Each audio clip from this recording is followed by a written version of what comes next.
Whoa. Yes, I'm making this a regular thing now. Adrian literally put the earworm in my head, so I gotta roll with it now. What's goody, everybody? Welcome back to Yanks Talk Ball. What is it, episode 13 now? Feeling real lucky despite the unlucky ass number. We in the building. We here. We ready to talk some more ball. Back from the international break in full swing. Yeah. Football all abound. The fall season is here. It's in the air. Like it's really go time. We're getting into the busy fixtures, throughout the fall season. And of course, we got to talk that talk with the squad here. First and foremost, we got Adrian in the building. What's happening? Hey, what's happening? That's really all I have to say, honestly. He's genuinely confused. You just repeated. In a couple weeks, you're just gonna go silent, though. And I should do that one time. No, my man's gonna be like, he's gonna be staring at him, bro. Facts. He's gonna do the Wile E. Coyote with the signs. You're gonna have a whiteboard and stuff, and just start doing that. Yeah. It's only for the listeners to go and watch the YouTube video, so you can, see the signs, the whiteboards, everything, all the messages. I'm gonna be writing them down. That good incentive. That good incentive. My whiteboard, he means notes app on his phone. Not That's for real. Budget, bro. Facts. The same from the draft video, man. Those resources are low. We gotta make do. But yeah, man. Of course, as well, we got Phil Talks Ball in the building. What's going on, fam? What's going on, y'all? This is my last tour off for the next couple weeks before I head out on vacation. So let's make it a banger. Hey, listen. We here. Yeah, I need to see what's happening. I'm not gonna dox where you going, but. Bro, they're gonna follow me to that place. Can you imagine? Nah, it's crazy. Yo, that's Phil. Yo, they rush you down the street. Crazy. Let's just say Logan Paul could not attend. Hey, that's crazy. Bro, you might as well just say it's Japan at that point. Or some. They might not have known the lore. Nah, they might not have known the place lore. That man can't go, bro. That's crazy, man. But nah, on that note, we got no chill Gene in the building. What's going on, Gene? What's up? I just want to let the viewers know that the money that we're getting is not going into Phil's paid vacation over here. It's unpaid vacation. I want to let everyone know PTO. That. Don't worry. We're not using our resources on that yet. Yeah, I stay for this on my own. Don't worry. Facts. And we will be slandering Liverpool in his absence to, again, help compensate for his time off. So, we're here. Nah, without fixture list, there's no slander coming. Bro, listen, you better hope. Look at who we're playing. Nah, there's no way, man. There's no way. I'd come back with a clown suit if we slip up in those next two games. What's it called? I'm just gonna bring up the GA between Johnny Evans and Soboslai when Phil's gone. I'm dead. You're gonna have the ticker every episode on the top of the episode, man. The Johnny Evans Soboslai tracker. Nah, it's a close race right now. It's a close race till the end. We'll see. Nah, I hope you bring it up. I hope you pull it up. That's insane, man. Speaking of bringing things up, I definitely want to bring up rating this podcast 5 stars. Make sure you go to audio platforms, man. Again, Spotify for podcasts, Apple Podcasts, all available podcast networks and apps and all that stuff. Go rate us 5 stars. Just search up Yanks Talk Ball. We should be the first result, and if we're not, that's copyright infringement. Somebody need to go report that page because that's not the real one. And go hit 5 stars and go share that as well. We're gonna be, of course, all over the YouTubes, all over TikTok, Instagram, Twitter as well, or X, everything at Yanks Talk Ball. Again. Not Triple X. Not the whoa, brother. I was just saying, like Vin Diesel. Vin Diesel. Nah. I heard X. All I heard was X and then OnlyFans. So someone's gotta do something about this guy. Nah, bro. This brother escalating a bit quickly. He hears I'm about to leave for a couple weeks. This is how he's acting up. This brother's reckless. Episodes, he's gonna be incarcerated. Ladies and gentlemen, this is not that kind of podcast. Bro, it's comment. He stays quiet whenever he introduces himself, and then he says, "For real, bro." But is he chance to talk about this? This brother think he Adam 22. You better relax, homeboy, for your wife get. Never mind. Let me chill out. Anyways, I'm not even mad. These guys brought in cuckery. Jesus. How long have we started? 3 minutes. It's only 5 minutes, bro. Damn. Oh man, but no. Let's get serious real quick. Seriously, before we get into everything else, I do want to say, absolutely, again, rest in peace to Sir Bobby Charlton, man. Sending nothing but love and strength to his family and all that, man. Like, again, absolute legend of the English game. Again, he had all the fanfare and then people paying respects all over from the past week, man. Again, you don't got to be, you know what I'm saying, a United fan alone to just, you know, show love to people who was contributing to the game that we all love in different ways. So respect to Sir Bobby Charlton, respect to his family and everybody that's in mourning and stuff. Rest in power, for real. Definitely want to get that one in. Yep, for sure. Yeah, the UK like fans in general, they just should be. Guy that brought him the World Cup, bro. They should put that guy over so many players. I feel like he doesn't get talked about anymore as much. I was gonna say I can't like actually believe that it's a thing that people actually try to go after others that, you know, they say rest in peace, they pay their respects to somebody who passed away, despite the, you know, they bring up the rivalry, this and that, the sporting reason, right? It was like, I mean, wait, people were doing that? Yeah, no, I've seen people do that. Fanatics. A lot. Like with Sir Bobby Charlton, they were doing that? Like, yeah, with Sir Bobby Charlton, like, oh, you know, how are you a City fan, you're whatever, Chelsea fan, Liverpool fan, you can't, you know, why are you saying anything about Sir Bobby Charlton's death, you know? And it's just like, what? Like, man. I don't know, I don't understand that people. Wait, what was the They were criticism? saying- Like the Liverpool fans criticism were is- saying rest in Again- peace, and United fans were saying no. Or For like- example, yeah, Yeah, people people- like City I know fans, people in their own paying Yeah, their their own respects fan base to- who aren't Manchester United fans, just showing respects to yeah, him. and then others criticizing them for doing Yeah, that because he's a Manchester Bobby United man. Charlton was a Man United legend, etc. Oh, like fellow Yeah. like Liverpool Yes, fans. yes. Yes. Oh, that's so stupid. You know And what? it's I wish ridiculous, man. It's I like wish I it's could do. like I wish I could. No, they're go like back 14 to years time. old, man. yeah, no, it's just I In cannot 2000 believe that's a thing. When was you Twitter know? created? 2009. 2006. Like, I go- think? 6. Go back and just press delete on that app before. Yo, the I amount know, of it's stuff true. that I It's see, true, bro, man. Bro, Not it just, oh my god, like stuff that you wouldn't see in real life, bro. Absolutely. Like in a fan Absolutely. base, there's so many like, Mhm. there's like so many pages to focus on one thing to hate within the same fan base. It's crazy. Like I saw some guy like an Arsenal fan. I was like what? Like with an Odegaard picture with him like in Facts the with the circle X. I like, saw a that thing. today too. I'm I'm like, like, bro, These random. It doesn't matter, bro. it's- How good you are for the club, like it's- they'll pick anyone. Yes, yes, he had a pic. He had the profile pic of Odegaard was like X'd out. Like I'm like, bro, what's That's like that one Yeah. Liverpool account with John Henry, like the FSG. Yeah, That's like, bro, crazy putting Odegaard in that. It's just, Yeah, they it's do just, that with. I mean, it's not even that United. yeah. fans with Everybody, Bruno, every fan base Rashford, has like, those fans. Like, bro, it's just like, a bunch of That's players. all with their- about Luke whatever Shaw, gets some attention, right? yeah. it's Yeah, the I'm like, engagement, right? People be Whatever going gets them, mad. yep. People be mad extra. Like But they were again, doing that before getting paid too. facts. Like, This before is just shit, this is like, just they straight were- off the clout. Oh, Again, people in their own household didn't show them enough love and attention, so they going straight to Twitter to try and get some likes and stuff to feel some warmth. That's literally That's it. They're true. trying to feel the friction of a like button, you know, to get some comfort and shit. Like it's so annoying, bro. It's just like, again, to kind of bring back to the Bobby Charlton stuff. Again, you can show respect to somebody again who passed away and a lot of people loved. And again, seeing somebody who dedicated their life to a game you love, you got to show some respect for that in some way, shape, or form. If you can't relate to anything else about him, or you didn't know anything else about him, you could tell from people that were around him, people who talked about him and stuff, just whatever, that he gave a lot of his life to showing football love in England, throughout the world, and beyond. So if you can't relate to that beyond, you know what I'm saying, just for the pure love of the game, if you can't relate to that and just show respect from that, like you shouldn't be watching this sport, And bro. This another shit thing, ain't for bro, you. you gotta respect him. That guy was balding since he was 20 years old, and he still had hair on the side, bro. Bro, Until and he now. was cooking That's cats. crazy. He was That's cooking crazy. cats. Imagine during getting war cooked by a times. 25-year-old with no hair on the top, bro. He just had one little string cooking you. That's crazy, man. You gotta give me that. Listen.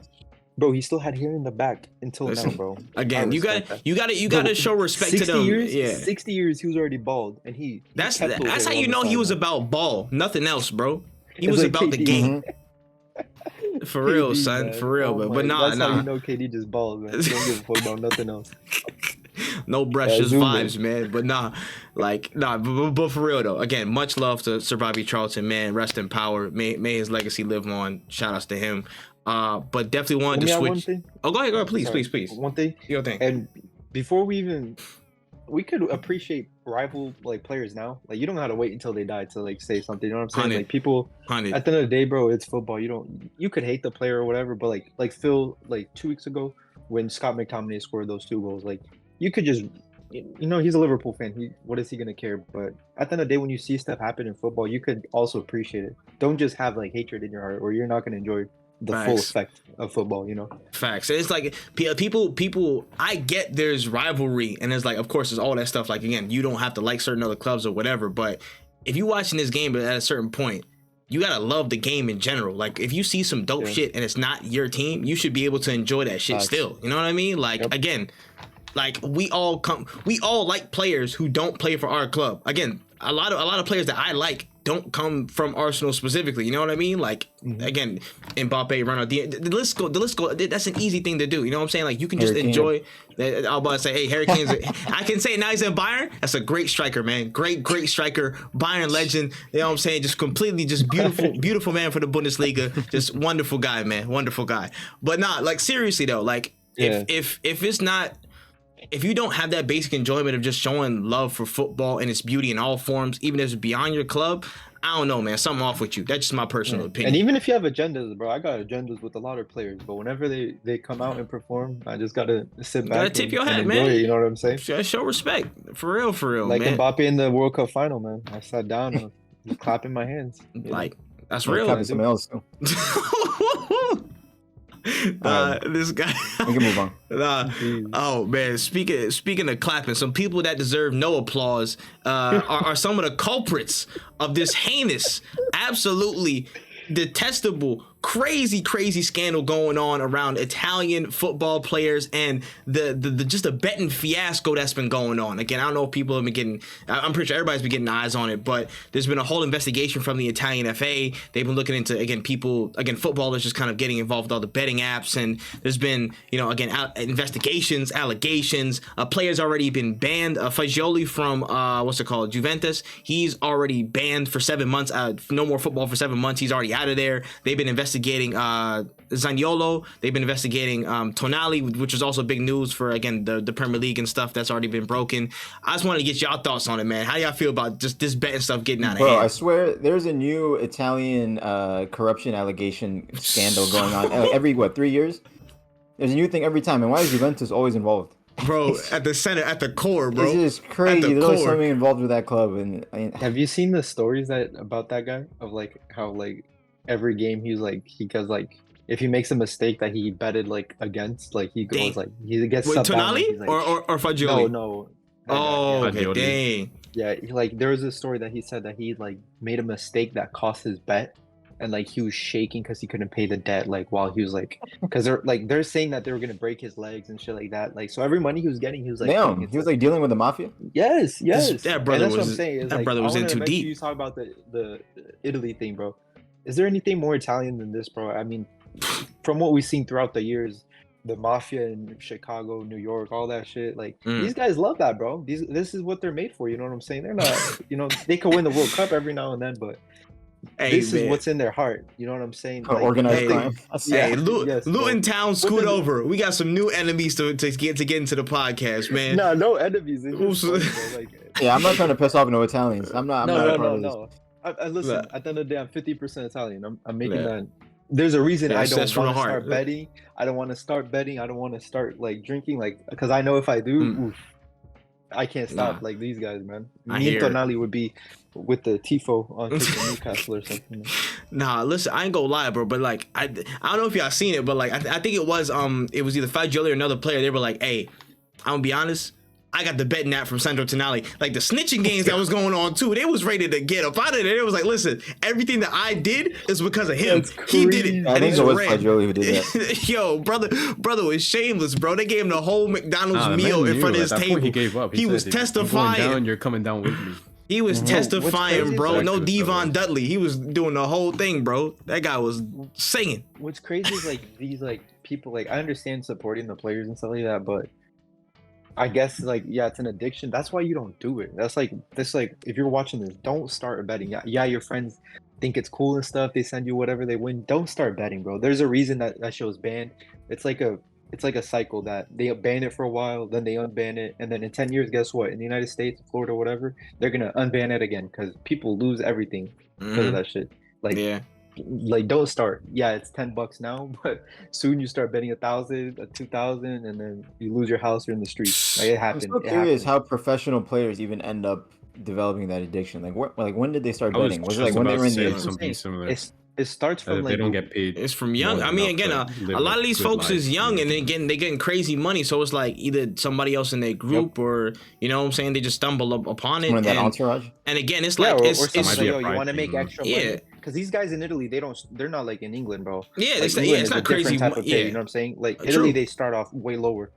So if someone comes into, yo, you want to make some real money, you'll bet on this or bet Yeah. on that. and the barrier to entry that's- for betting in Europe is like low, way lower than in the U.S. generally. So it's like, you know what I'm saying, U.S. it's catching up, but still Europe, it's always been like super like low barrier to entry type stuff. So it's not hard to get into it like that. And again, like you got impressionable people, you know what I'm saying, they getting good money because of their footballing contracts. They can spend a couple extra things here and there for some betting stuff, and they just get They get addicted to it. Yeah, bro. they That's what get it is. slippery slope, man. End up in that slippery slope. The only thing about this that I felt a little bit wary about was, I don't want to single anybody out, because you know what I'm saying, I do want to hit it on the nose though. Again, Tonali, again, he's kind of came out and he was like, "Hey, listen, this is an addiction. This is a problem. I'm working through it." Nah, he should get I got, banned, bro. yeah, Like, if you're doing this in football- bro. I hear. To me, I agree. But and then he's like, yeah, man. I from one side I understand the human behavioral side of it, where it's like, okay, listen, you got a problem, you got your team and people working around it for the mental health of you and your well-being. I appreciate people caring for him for that. But we had the whole Ivan Toney thing like just happened, and he was like outcasted as like the worst person ever. And this man didn't even bet on his own. He bet on himself to win. He bet on himself to score. It wasn't even like negative bets like that. And he was outmoded, outcast, immediate ban. You know what I'm saying? Right before World Cup or Euros or whatever that just happened this that past was year. ridiculous, Like bro. everything, Southgate needs it to was get like it was a investigated for that. systematic shutdown. Like he got his shit. He was a public. He was like a. And he still played for how many months after that? Facts. By the way? He got a You know public what I'm saying? beating. Before- Yeah, facts before that shit happened, and Yeah, he he pulled played him for a while before. They pulled him before right. the ban came in. And then all the fanfare, all the flooding, they made him an example. They made him a fucking example, and now they want to come turn around and say, oh yeah, let's come crowd around the player and do mental. I'm To like, be fair, Tonali didn't play in this Yeah. game, right, with Italy. To I be don't fair think- on that, but other I don't than think that, he yeah, did, like, but still, I'm talking about the general treatment though, by just the Yeah. media and stuff like that, like what's being put through. I just don't like the lack of consistency with that. Like, listen, if you want to put your nose on it and you know what I'm saying, like stamp down, put your foot down on it, Yeah. do that. But you can't come switch sides between football players. They're all in that same boat if they make that same mistake. You can't put them in two different boats. That was ridiculous to if me. you're betting as a professional, regardless, you got to get banned, bro. Because we're Facts. watching this game because we're thinking people are playing for the passion, for whatever. Whenever you smell anything that could be, if that's refereeing, whatever, if that's players betting, anything like that, you got to ban these guys for Facts, a man. while. You know what you I'm saying? mentioned, I yeah. don't think 7 months, especially if you're betting for stuff like against you, then Yeah. I don't think you should return to the sport. Yeah. Like one thing, I understand. Oh yeah, 'cause that's just betting, if match you're- fixing at that point. Like, Yeah, that's if you're betting for you to win, like me personally, I don't think that's a problem. If anything, that motivates this guy to play even better. You Facts. know what I'm saying? Literally, I don't think there's a problem. But again, how are you gonna see if he's always betting for himself and stuff like that? But if you're yeah, that betting just gets against so yourself- messy too. Mhm. Like Oh, you yeah, have yeah, like yeah, yeah. you have a team like gets relegated and the players go into debt because they were betting on themselves. It's like you know, Yeah, it's- man. I mean, yeah, a whole can of worms. no, yeah, no, Mhm. that's what I'm saying. You can't have it. But if it does, like with Tony, like he was betting on himself, like it was proving himself. Yeah, I don't really care because this guy's gonna try to be scoring them goals. He's gonna try his best.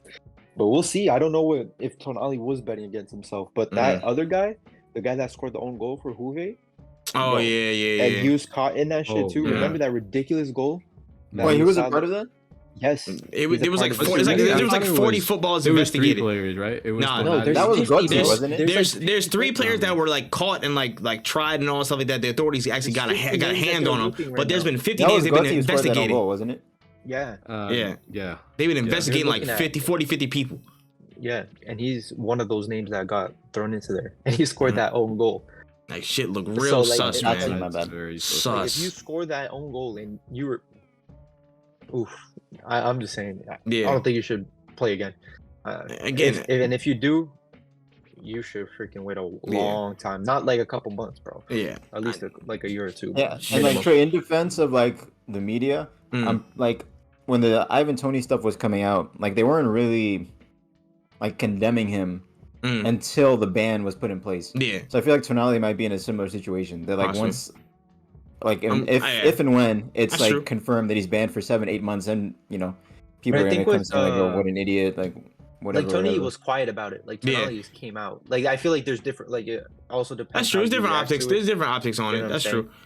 But I can agree concede with you, that. Trey. Yeah, I agree but with you, No, regardless. yeah, I agree with to a certain extent. Yeah. yeah, A It's black just- it's English just a- guy, like there's like there's already Yes, gonna it be is there's different already treatment. enough on his plate with that shit. I'll tell you that. But again, Yeah. moral of the story is, if you want to go get some money, man, follow my man Odion and Gallo's advice, bro. Go to Saudi, bro. This ain't, if it's really you, it's not for legacy. It's for feeding your family. You know what I'm saying? Just pull literally. that and just go. yo, I Like, saw a Koto too. He was on facts, that wave like 10 years ago. facts, man. Listen, if that's Well, what you Sky want to too, do, bro. do it. Follow us, Sky, man. Facts. Go to China. The Super League trail, The man. guy was constantly like the top paid, like most paid, like footballer. Hilarious, man. Come on, man. That's all. That's all. If you're- That's that's all what I'm I'm saying. If saying. you want that money, go do that, bro. Mhm. Don't There's- don't play for freaking Burnley or some shit. Yeah, You like know what I'm Tonali saying? could go to Facts. Saudi so easily and make money. Like, Facts. Literally. With no If problems. that's what it's about. You Mhm. know? Mhm. But now if you want a ball, But yeah, then man. don't be bad. And again, these guys are getting paid 100K a week. You know what I'm saying? Yeah. Like Or more. At least. they're getting Facts. I'm What's just up saying, when you saw Zaniolo this weekend? Like in response to this stuff, man was balling, playing for his life, as if Facts. as if a certain amount of GA would like erase the Bro, like, trial the whole scandal. trial was going on and Bro. say, listen, And maybe it shouldn't. if but I it's get funny enough how fantasy clubs bet points, on that, too. they'll- Ironically, they bet on like good performances on the pitch to like change opinions on these things. All right, like Uh, Paqueta too. After his thing came out, man, Yeah, started right. playing like a monster. isn't there a bunch of clubs that have like betting shit on their shirts? Yep, a bunch of them. Mhm. Yeah. I feel Literally, like yeah. that's so like That's also prevalent. That's- face too. You know what I'm saying? Like Very.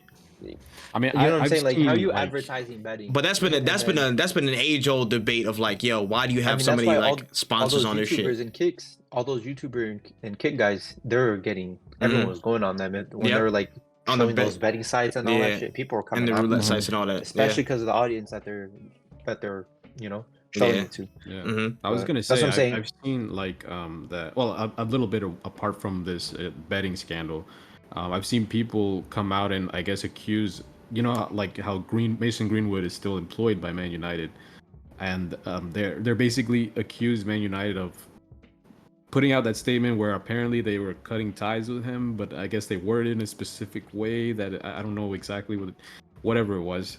They kept him employed and then loaned him out to Getafe with the intention that if he has a good season, it would change the public's opinion and they would allow, I guess, be more welcoming of him to return to play for Man United. Now, I'm not sure. I mean, obviously, this is what people have speculated. But I mean, at the end of the day, he's still employed by the club, right? So I mean, wasn't Mendy getting paid for City until his trial? Like it's just that's legals, bro. Like you Yeah, can't. the not legalese pay his is salary. gonna I'm not construe saying I'm just everything. saying it goes kind of like in line with the whole like thing with that Shanka was saying about players playing well. Is kind of like, it's funny how it can, like, clubs kind of bet on it to change the public's opinion just because the player is playing well on the pitch. Well, You that's know? not even what I was referring to. That's I across was- that's across sport in general. Well, like we were people talking trying about to because people trying to beat that case on the court. Zaniolo was playing. But I don't think Paqueta was Aston Villa is like actually expects like the FA to give a damn about how well he I guess, performed. yeah, for this maybe match. Nobody we gives a could- shit. Maybe, But I maybe think it it's was just more for him. He's just himself. like, yeah. Yeah, they get The Man he- United thing is a different mess. Like, They I gotta just think, distract him with like, something. Without going on a whole tangent, I just think they have no idea what to do with Greenwood. So like, Mm. there's like for this season, let's loan him out and let's take this year to come up with a Yeah, good figure- PR I solution. I mean, yeah, 'cause yeah. To this be, is like- to be, bro, that's literally a. But Mess, what bro. can The they thing is- actually a do disaster. PR wise to I guess? PR, the Yeah. best thing to do is just like I mean- terminate his contract, but I don't know if they can legally do that. So Mm. Yeah, that's what I'm saying. It's like, if just so anything, they much might have it. to like, just pay out it like the rest of his Mm. contract and like release him like that. But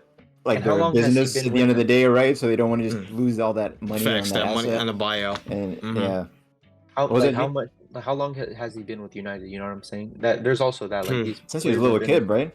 That's what I'm saying. Yeah. And then the thing is, it's a totally different situation if they didn't get back together and had the kid. That just makes it so much like those Yeah. waters are just so much like.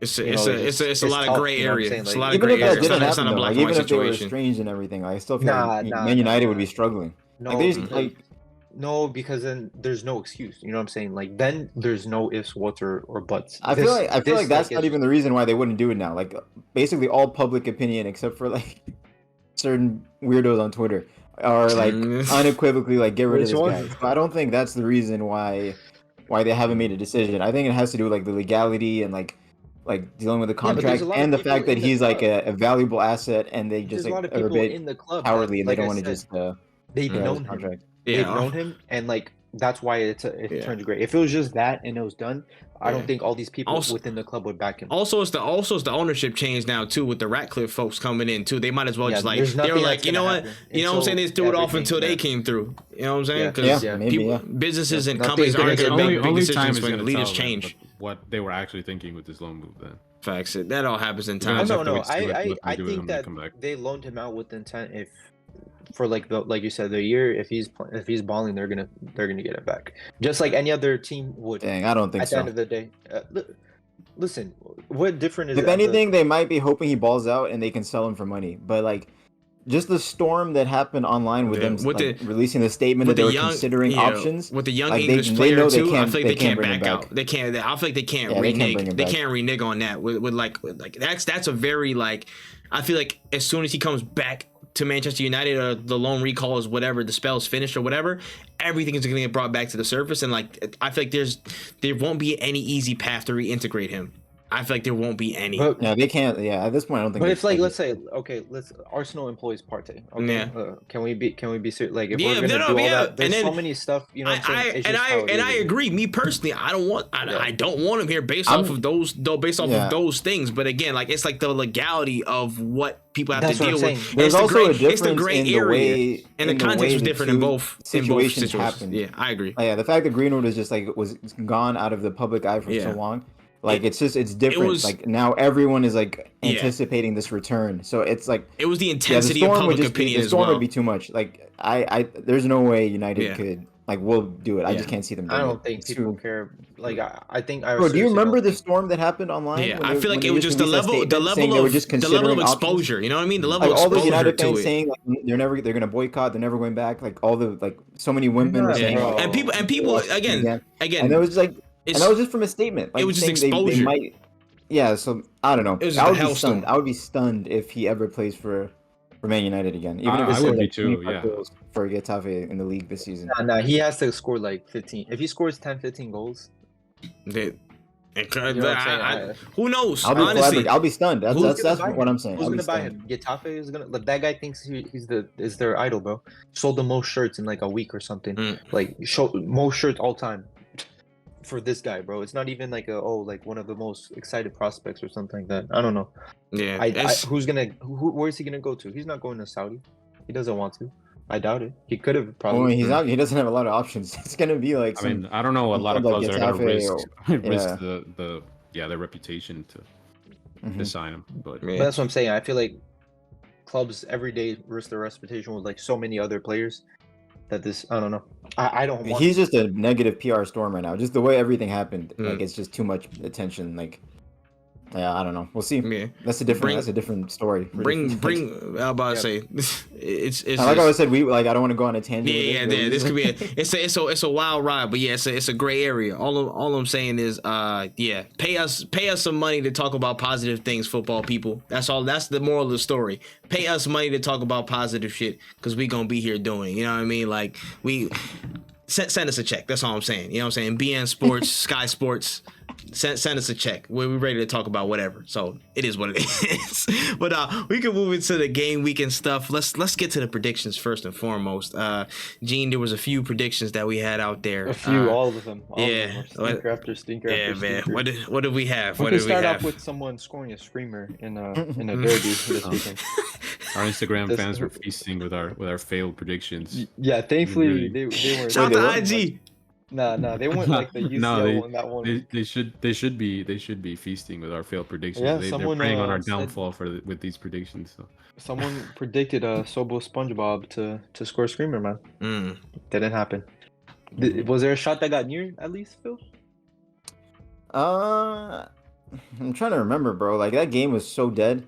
It was such a dead was game, so dead. bro. It was such a dead Like I game. don't even Okay, think we then- had a shot on target until like so far into the match. So since we'll just go Yeah, off no. that dead game, someone predicted for Everton also to have more XG than Liverpool. in this Yeah, game. that didn't count. It didn't count. I was want to say it didn't count. It didn't Hey, count. roll. Someone find the tape. Okay. Since that's not what he said, I'll say the other Did thing to that he avoid the said. double. What did you predict? Oh, then, Trey? the other one was I wanted the Havers Revenge Tour. I wanted some GA in that game. Unfortunately, didn't start and didn't come on till late in the game and stuff. Didn't get subbed in till late. Had a decent cameo, but yeah, just nothing came of it. Honestly, Ghost. yeah. Beautiful. I Tough. predicted Portland hat trick. Unfortunately, for fitness reasons, he was subbed out minute 60.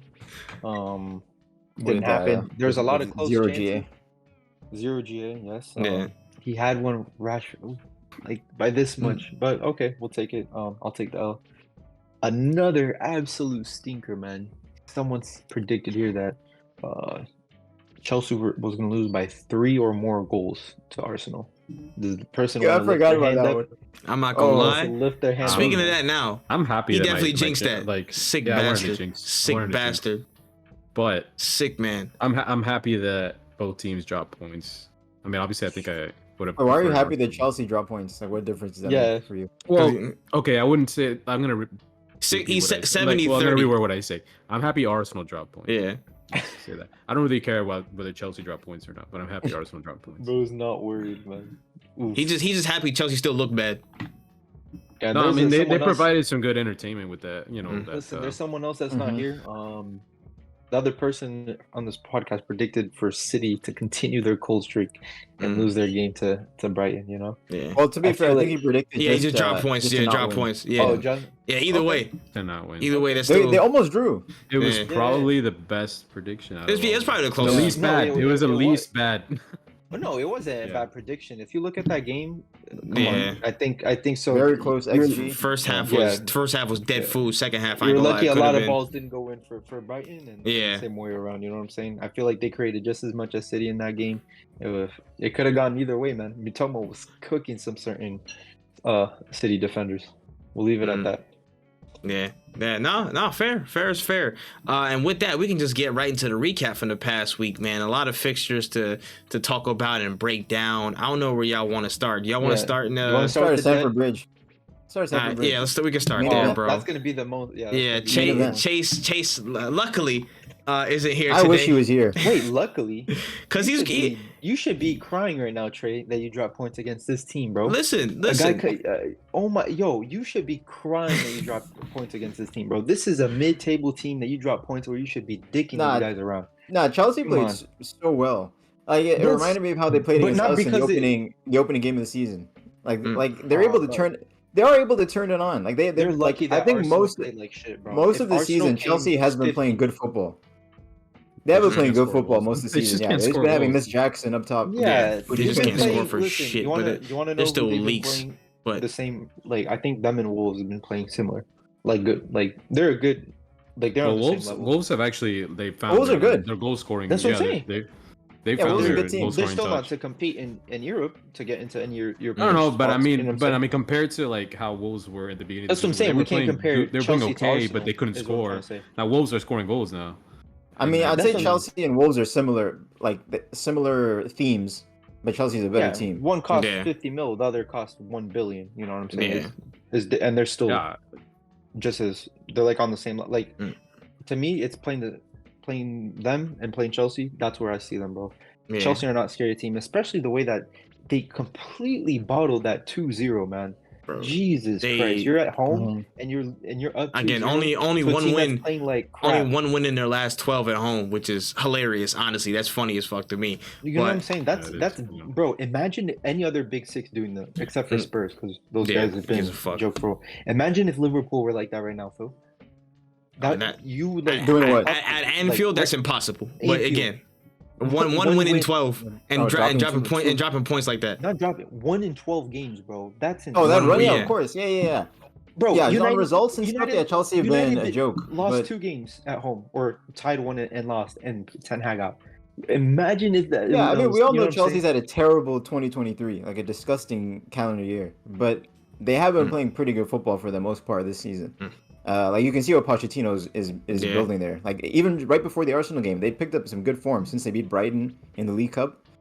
Yeah, but So look like at who I they wasn't played, bro. that surprised to see them play as well as they did against Arsenal. I was surprised how terrible Arsenal was, especially in that first half. I Like agree. you can chip in, but you guys couldn't pass the ball. You couldn't keep possession. Raya was a bag of nerves. Like Jorginho was Terrible. looked like everything like Chelsea Fucking fans have been saying he was for the terrible, past bro. X amount of years. Like Yeah, Declan Rice got listen, saved by that goal too. Huge. hey, That first half performance. but Yeah, it they was were all it was terrible, it was a shit first half from everybody. I'm not gonna lie, from top to bottom, it was not a good half from anybody. Again, Cucurella was on Saka's ass too. that first half, I'll give it to him. I ain't gonna lie, Saka was not up to it. Cucurella was really on him that first half. Second half, that's a complete different story because he ended up again. He was putting his numbers up. Second half, he turned shit on. But the first half, I will say this. Pochettino, you got to give credit to him because I think he came up with a really good game plan. Again, pack in the middle, forcing us wide, and we didn't have the personnel to really make. I feel like the personnel we had wasn't enough to keep the ball moving as fast as we wanted to and try and track things down. Again, they have a midfield of, it's Chelsea. So in this current overall form, they're shit. But to call a spade, you got Caicedo, you got Gallagher, you've got physical runners and physical, again, like tacklers. They're gonna put a body on you, and you put Jorginho in the fucking 8 spot. You want him to run all the way up and try and like carry the ball, and you leave Jorginho in the 6 with a bunch of hungry like aggressive ass midfielders to come and tackle and like close down space and gobble up space and all stuff like that. That's why I mentioned Arteta, bro. What's going on with that? Why is he playing Jorginho ahead of Partey? And that I don't know if it's managing minutes. I don't know if it's nursing an injury. I don't know what it is. But I'm like, in my opinion, that was the complete wrong decision to start Jorginho over Partey. Whatever control Especially in a game like that, bro. Yeah, whatever control that you thought you were gonna have in that sense. It's not even about control. If they were gonna pack the midfield like that, it's just body's overpowering him. And you know what I'm saying? There's only so much. Yeah, and eventually he found again. Second half, he found the switch because we started to just, again, when Havertz came in the game, when we started getting momentum, we played the long ball. Havertz was in, and that's when stuff started to open up. But again, we playing vertically or just play simple or whatever instead of trying to pass it around or whatever, force it. But that first half was just like, I don't know why Jorginho started that game. Again, I no discredit to him for all the good moments he's had, but it's like, yo, that wasn't equipped for him, bro. You got straight killers, athletic killers that are really gonna run him down. He looked like it was hot potato, bro. He was trying to get rid of a bomb. Like it was like Batman in the 60s. He was trying to run off the pier. He was trying to get rid of that shit, bro. He was getting hounded. Like it was not a good half. And again, it's a weird situation between him. Again, Zinchenko, he's trying to do his thing Zinchenko's trying to do his thing with the pack midfield, which does not make sense in my head. Again, why the adjustments were really needed in the second half, but again, that first half it was just so bad. Where it's like, why you trying? You can't force trying to play in the midfield and trying to invert when they have like 4 or 5 people packed in that same space. You can't. You're not going to be able to do what you do. So why are you trying to force that all the time? And that created a lot of those bad decisions. Odegaard was marked out of the game basically because the midfield was packed and we couldn't really do nothing. Chelsea set up really good. They set up aggressive. They set up, again, just centrally packed, so we had to force wide. Right, and their press was so good. Yeah, their press was really solid. Again, I don't think if Rice was in the 6, I feel like stuff would have been a lot smoother because he'd be able to distribute the ball quicker. Fabio Vieira in that game or Havertz, and Declan, and that's a different. I agree. Game, I 100% agree. Just somebody to be able to play vertically. Just send the ball up a little bit, find the right pass forward, play over the press just a little bit, and we would have been in business. We would have won that game if the people were in the right position for that first half, but it didn't happen. That was a bizarre first half. It was bad from everybody across the board. Brain fart, man. Yeah, I agree. But again, as much as he took the L for that first half, the adjustments and everything, all the subs, I give him credit because his adjustments across all the seasons have been really good. But that, I think it was definitely needed. Like Tomiyasu coming on was really, really good in possession and defensively. That was needed. Havertz coming in was really smart. Again, Trossard just added some extra punch, and then Declan Rice with a crazy ass goal. Honestly, I don't know why. Listen, you know what I'm saying? Robert Sanchez was trying to do the fusion jams with Raya and stuff like that and just share the nerves across. But I don't know. I'm gonna agree and disagree with you because please. I don't think if Chelsea didn't make that mistake, you guys were losing that game, regardless of what he did in that second. The momentum wasn't there. And those chances Chelsea had too, like when Palmer got it from Raya. When Sterling played Jackson in and Jackson forgot what to do. I agree. There were some lucky breaks for us because they were still they were still charging forward. But again, the game panned out how it panned out, and we still showed some fight. And that's when the goal came in, everybody's like, oh, lit up. Okay, we can actually play again. And that's when all the changes started coming. That's when, again, Saka was pretty much alive that whole second half, but after the goal, he flicked the switch. I want to hear you about the rotation and the keepers thing, man. And we can talk about it. We can be real. I'm not. Is it rotation? Is Raya the number one? I just want to. This is all on Arteta, by the way. This whole mess is him trying to be. Because at City, Jimmy Neutron. you guys got so lucky that his mistakes didn't lead into anything. And then now this game again. Yeah, lucky again. And this is my thing. It's like he's good at adjusting. I think he's found the proper way to adjust the game situations and game states, but you have to start how you intend to finish throughout. And I feel like he's overthinking certain things with that. I would have, if you're trying to manage minutes, I'm not gonna lie.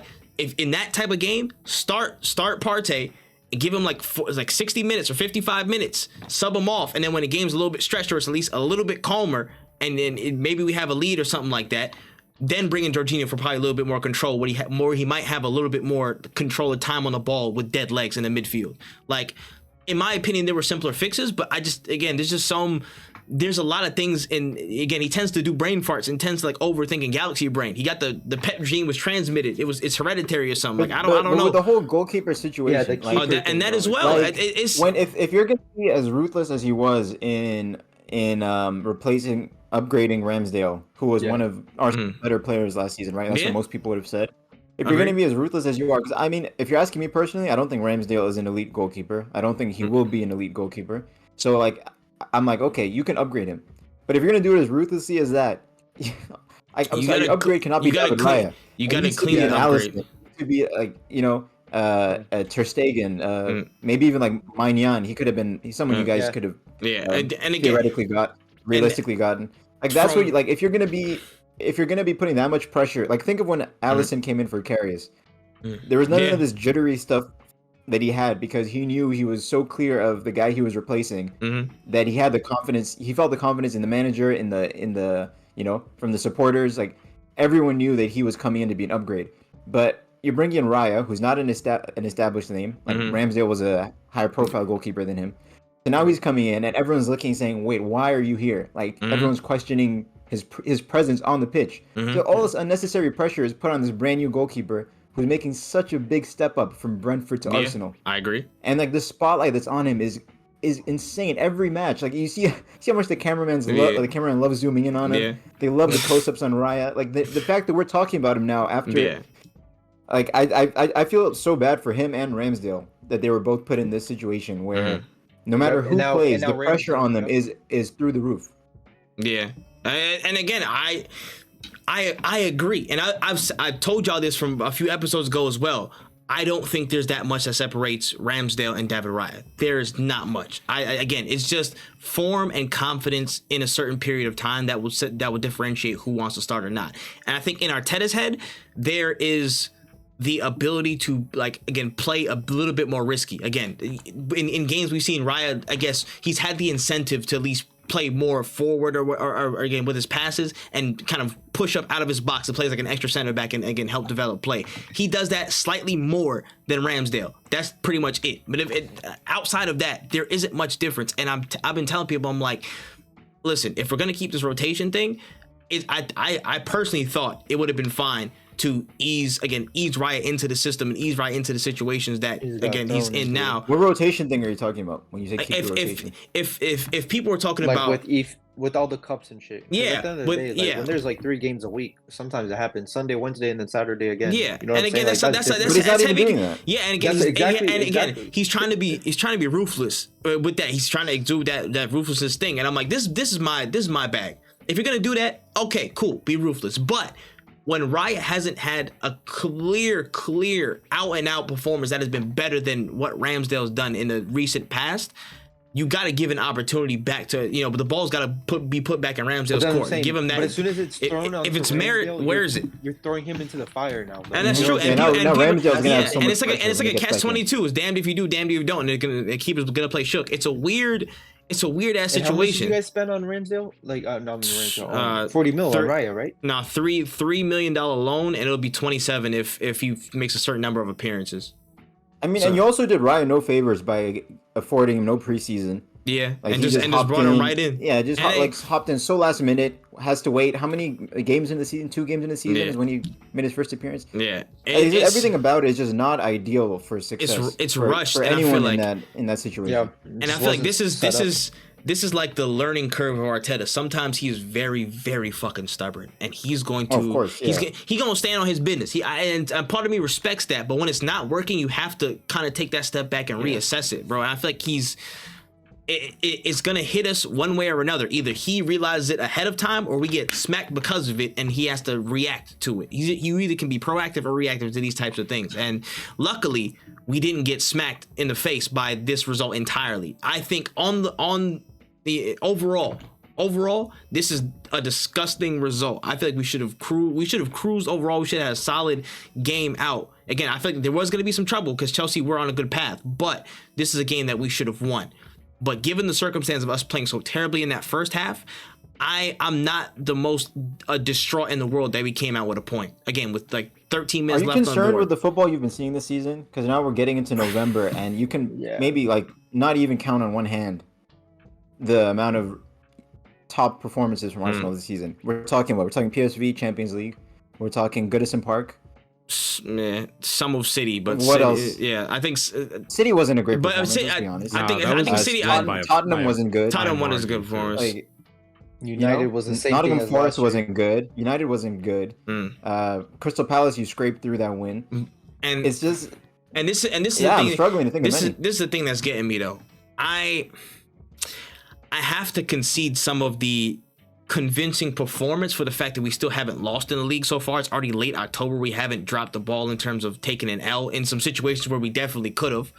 And getting a point out of this from that situation is impressive. There are some things where I know we haven't been finished article. Again, that game was probably the first game. I think that was the first time Martinelli, Jesus, and Saka all started as an attack. And again, that's our most potent attack. They still haven't, again, fully gotten firing this season. Again, they played like 14 minutes together all season. I don't expect them to kickstart over and in one game in 5 minutes, but that is something that still has to get more game time together.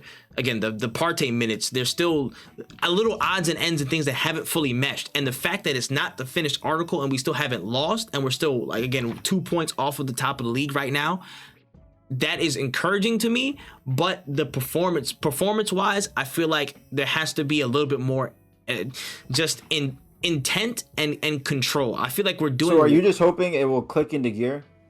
Eventually? At this point, because I'm waiting to see the signs. I'm waiting to see like the improvements in the build of play in the fluidity, and I feel like it's not even that necessarily. I feel like it's gonna be it's a quiet change to where we're controlling all sides of the game. I feel like last season, again, we blew teams away. We was, again, lights out in transition, lights out attacking.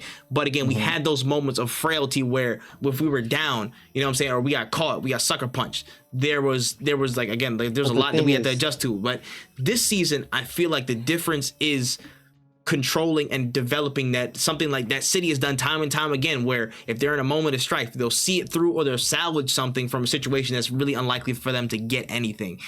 I think it's building that tolerance for when things go wrong or when things aren't necessarily in our way, to control the game state, control your emotions, control whatever you can, and get the best result possible, whether it be the win or if you're in a bad situation, get a draw, and just grind certain things out and just execute the game plan as much as you can. It's not going to look as pretty. I can tell you right now, it's not going to look as pretty as last season. But when things come together, I feel like we're going to control a lot more situations. But why is that? Why do you think Arteta is intentionally trying to make it less pretty? Because I don't think the reason you didn't win the league last season was because it was pretty. When it was pretty is when you guys were flying 50 points in the first 19 games of the season. Oh, but this one. But when it fell apart, you guys weren't playing pretty anymore. But again, that's down to also injury as well. But even in situations where we were in that kind of like prettier state or whatever, there was some lack of. Sometimes we lost the ability to like kind of hold the reins a little bit. You know what I mean? We could put, a couple passes, but there were just, I feel like, to me, in my opinion, from last season, we weren't able to fully control certain things when they were getting out of hand. Like again, like I you have to come back to me to think of certain instances. Good football for that. Yeah, so like the PSV match this season, I don't think I'm you pretty do. sure It's just, Arteta wants to do that every game. Yeah, I don't think you do either. But it's finding the right formula with the right players, and it's such a different learning curve to me, for at least from what I'm seeing, that they have to readjust. Again, I feel like that's why people like Havertz, he wanted to bring in, again, with $65 million. You could have spent on a lot of different people. Why would you bring it in on Havertz? I feel like, again, just capability. Yeah, why would he? Again, to me, I don't know, but my best guess from what I've seen in his performances is to help control parts of the game and gain territory in certain parts of the game when needed. City game, again, how he played again in the Community Shield and in the season. Again, we don't count the Community Shield as friendly, but what I see to control the game and win territory when needed. Beat City, bro. You got a deflection goal to beat them. You know what I'm saying? Like, they could have beat us the same way.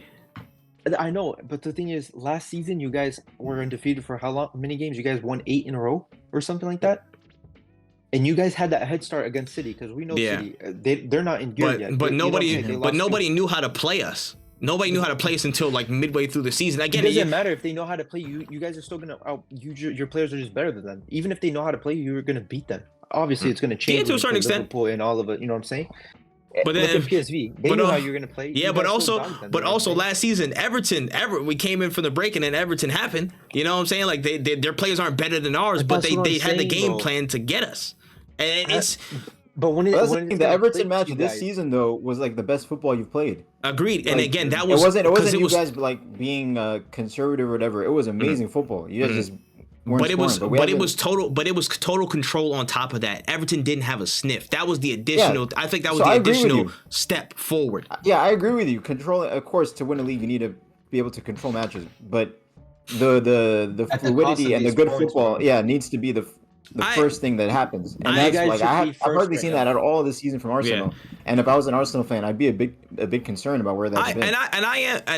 I wouldn't sit up here and be an honest man if I didn't tell you. I'm a little bit concerned about that too in certain phases. And again, there's like a million different possible like ways that can be explained. Whether it be Odegaard's positioning, the right personnel, maybe the inclusion or exclusion of Timber because of his injury and how that affected things. Like there could be a million different explanations for it. I just know the fact that we're still able to maintain control with suboptimal conditions, maybe not our best 11, not our best whatever. You know what I'm saying? But you guys have that's an encouraging sign. But I'm like, it's something that I feel like it's just gonna pop up one day. They'd be like, oh shit, we're playing fluid and we're seeing things through. Like again, it's but what about towards the end of the season? And when it's clutch? That's when I hope it comes through the most. Again, if we're maintaining, if we don't like lose games or anything like that, if we're holding pace. You'd rather go into the end of the year like with 5-7 games left, closer in points than City, and battle them out in the clutch? Wouldn't you rather like be like last season where you guys are like 12? Oh no, of course I would without any major injuries. Of course I want to be in that position where we're like 6 points or 7 points ahead. So that's what I'm saying. Of course I would. You're the way that you guys are like going towards this season. Last season was 10 times better than this season. That's what I'm trying to say. 100%. Because again, we took a lot of the league by storm. They didn't know how to properly address us. But I feel like how we play now, is trying to mix up. It's trying to add another dimension to the puzzle. Yes, y'all saw us last season. Y'all know how we played then, but now we're trying to add more blocks to that game. We're trying to add more blocks to that pyramid to where, again, we're going to control the game. We're going to mitigate whatever you do. And now we have more than one way to hurt you. And I feel like that is, if we're still learning in that process of trying to learn it. Last year you guys had more way to hurt us than now. I agree. I think on paper, at least how it looked, I tend to disagree compared to this season. Look at Odegaard this season, bro. Odegaard has. I think it's the opposite, Trey. I think this season on paper you have more ways to beat teams. Yeah. But like what you're actually doing, it's actually no, you're right. Yeah, no, I agree. I'm sorry. Yeah, I flipped that. I'm sorry. Yeah. Sorry, Gene. I didn't mean to cut you off. No, you're fine. You're good. But go ahead, Gene. No, that's all I'm talking about. I'm like if we're comparing this season with last season, last season you guys were looking way better. You know what I'm saying? Like, yeah, no, and I'm just going off of like how Adrian was talking about me, how I would feel if United finished third against this season. I'm just kind of going off that same like right now you guys are at the end of the day. We know how City are going to come towards them. We've seen it for way too long now. How they're going to come. I don't think they're going to continue whatever form they had the past like 2-3 weeks or whatever with Roger gone. They're just going to come and beat killers again. So when you're competing against those guys, you can't have these adjustments in the Premier League. You know what I'm saying? You have to be killers.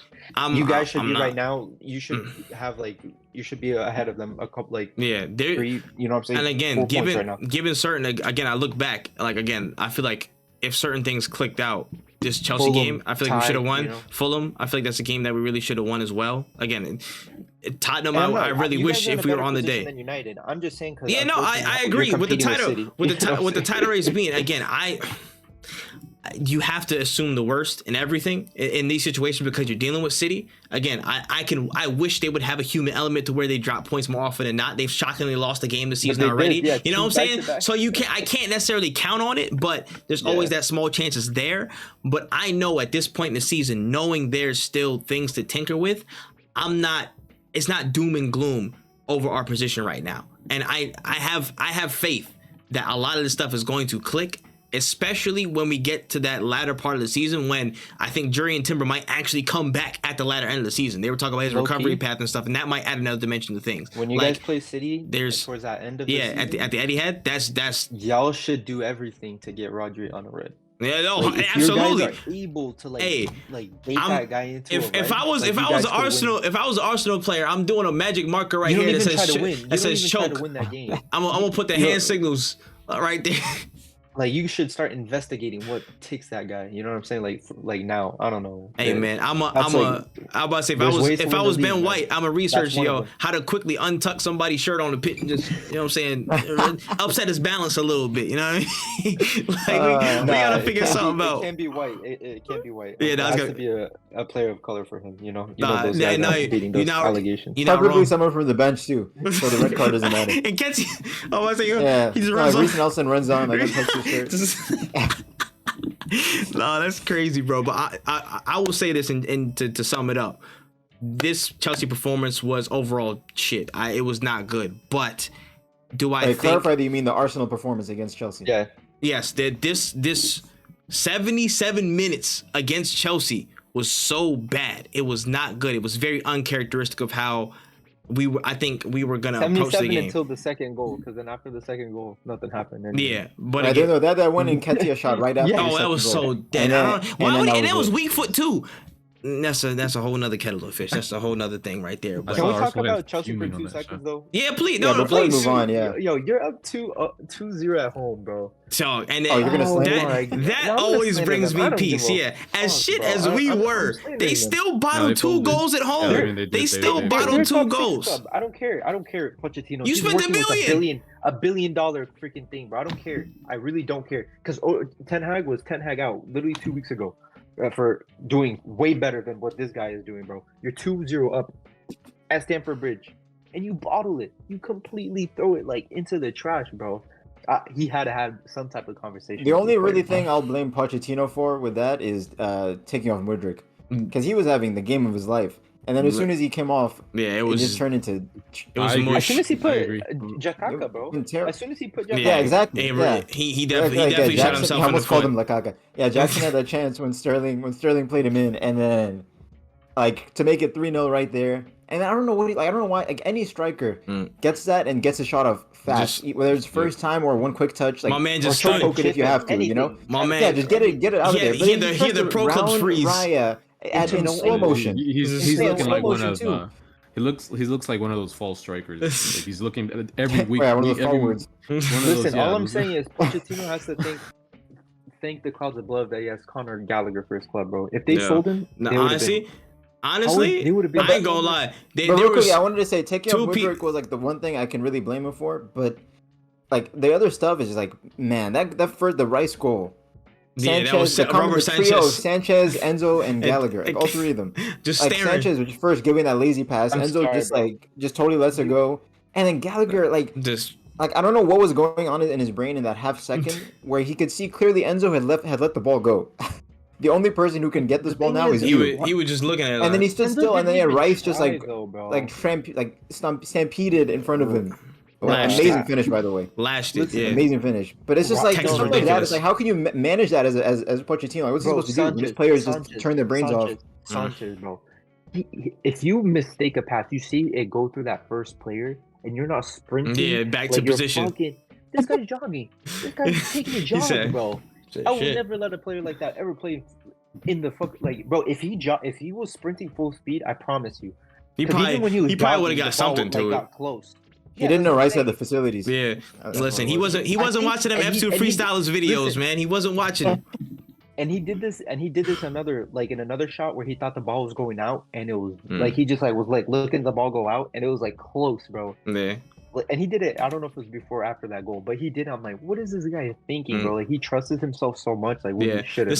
The second goal too. I don't think he really expected the soccer cross to really get to Trossard on the other side, but it was Trossard was clear as soon as the ball came across. Trossard had if Trent did what Malo Gusto did for that goal, there'd be Sky Sports front page on their website homepage.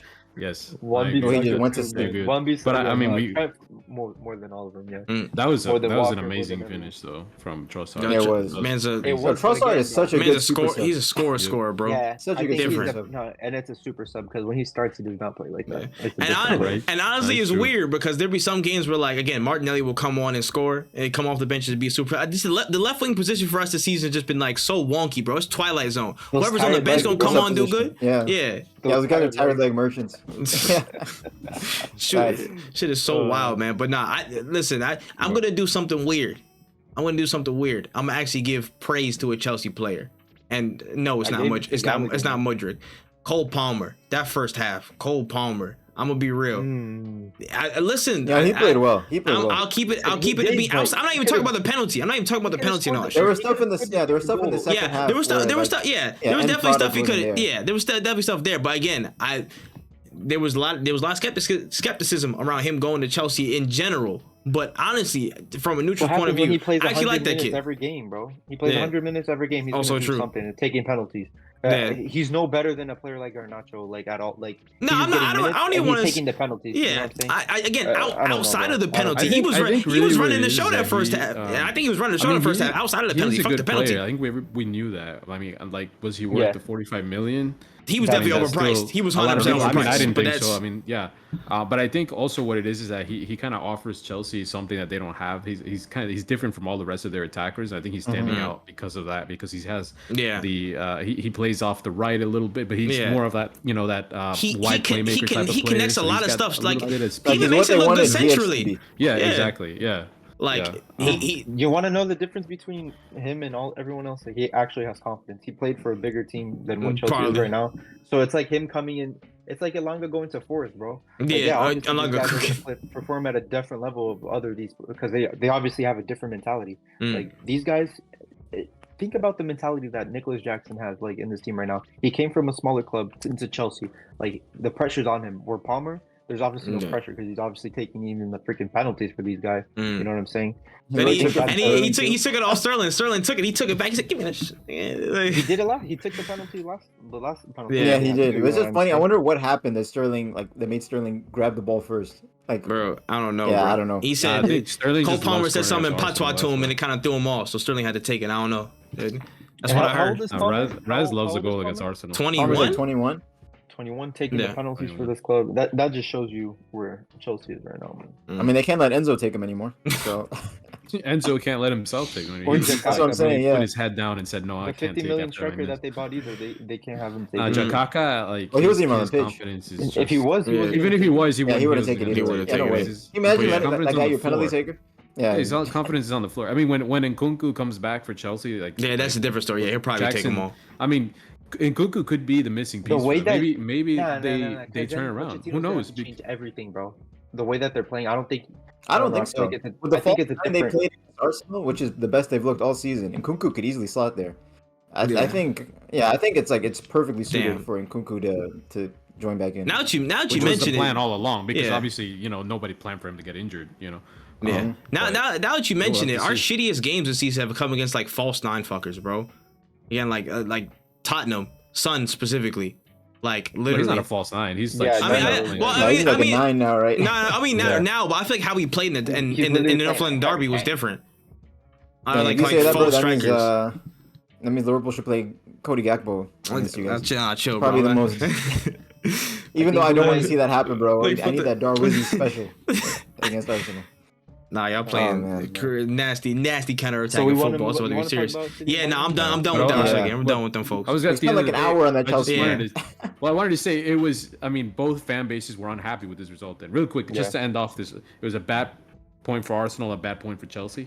Yep. Is it really? Like, do you guys agree? Oh yeah, they bottled a 2-0 lead, but we should have won that game. If Chelsea didn't perform like they did for those 75 minutes, then no, it would have been a great result before the game. But the way that they were playing, it was just, especially with some fans texting in group chats and stuff like that. Yeah, that's a big bummer. Yeah. Oh my! I wanted to win so bad, bro. I was holding it down in the group chat. I was trying to remain so calm, bro.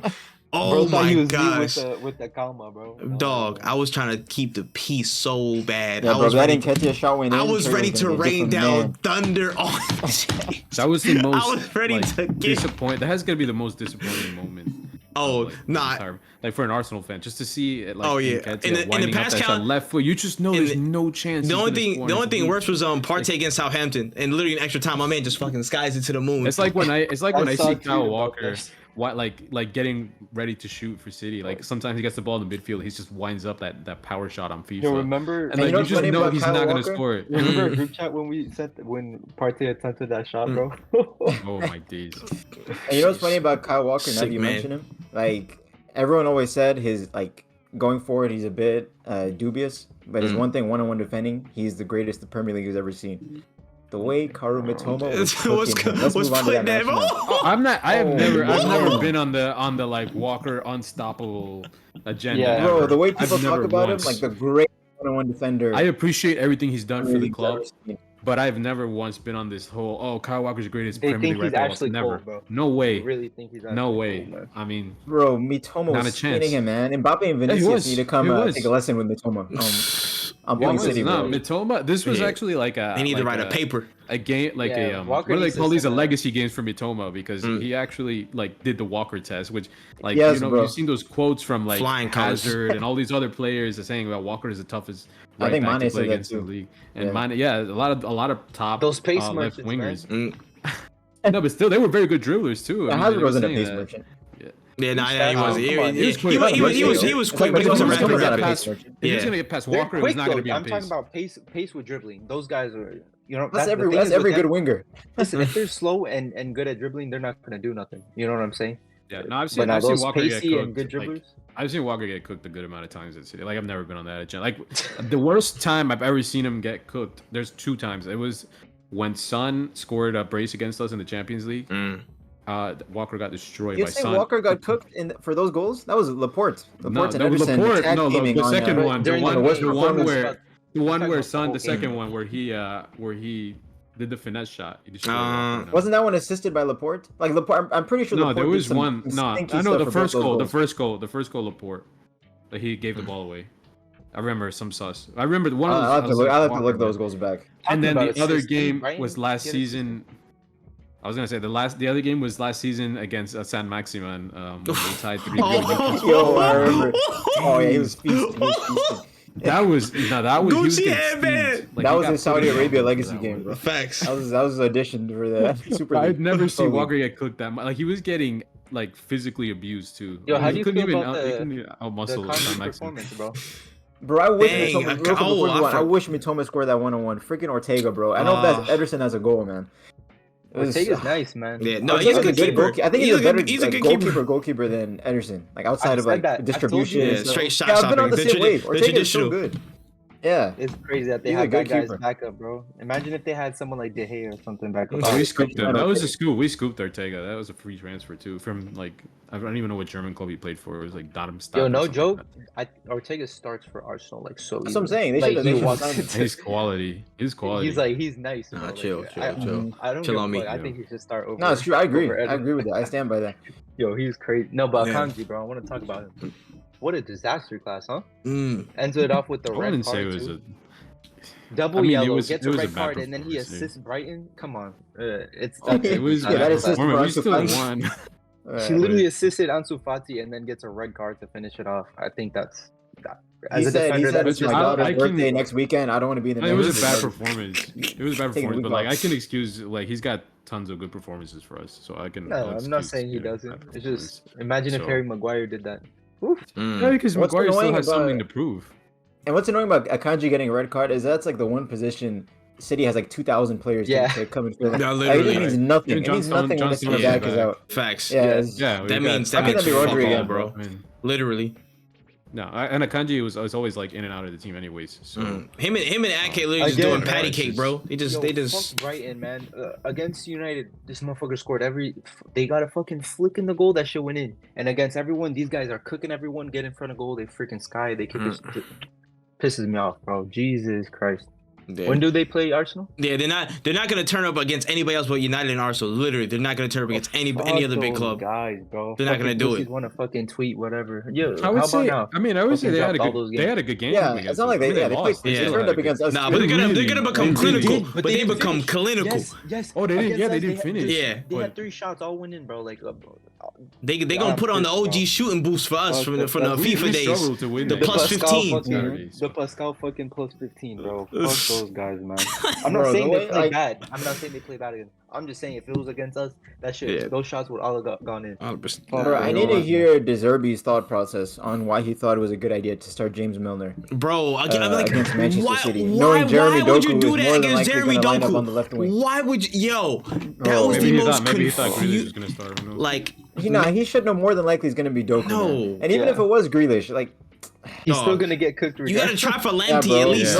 Run the risk. Milner can only be a right back when you know for a fact you're gonna outpossess the other team, and on top of that, you're not worried about them hitting you on the break. Like West Ham was one of those boxes was checked. They had more possession, but they were just cooking them up on the break.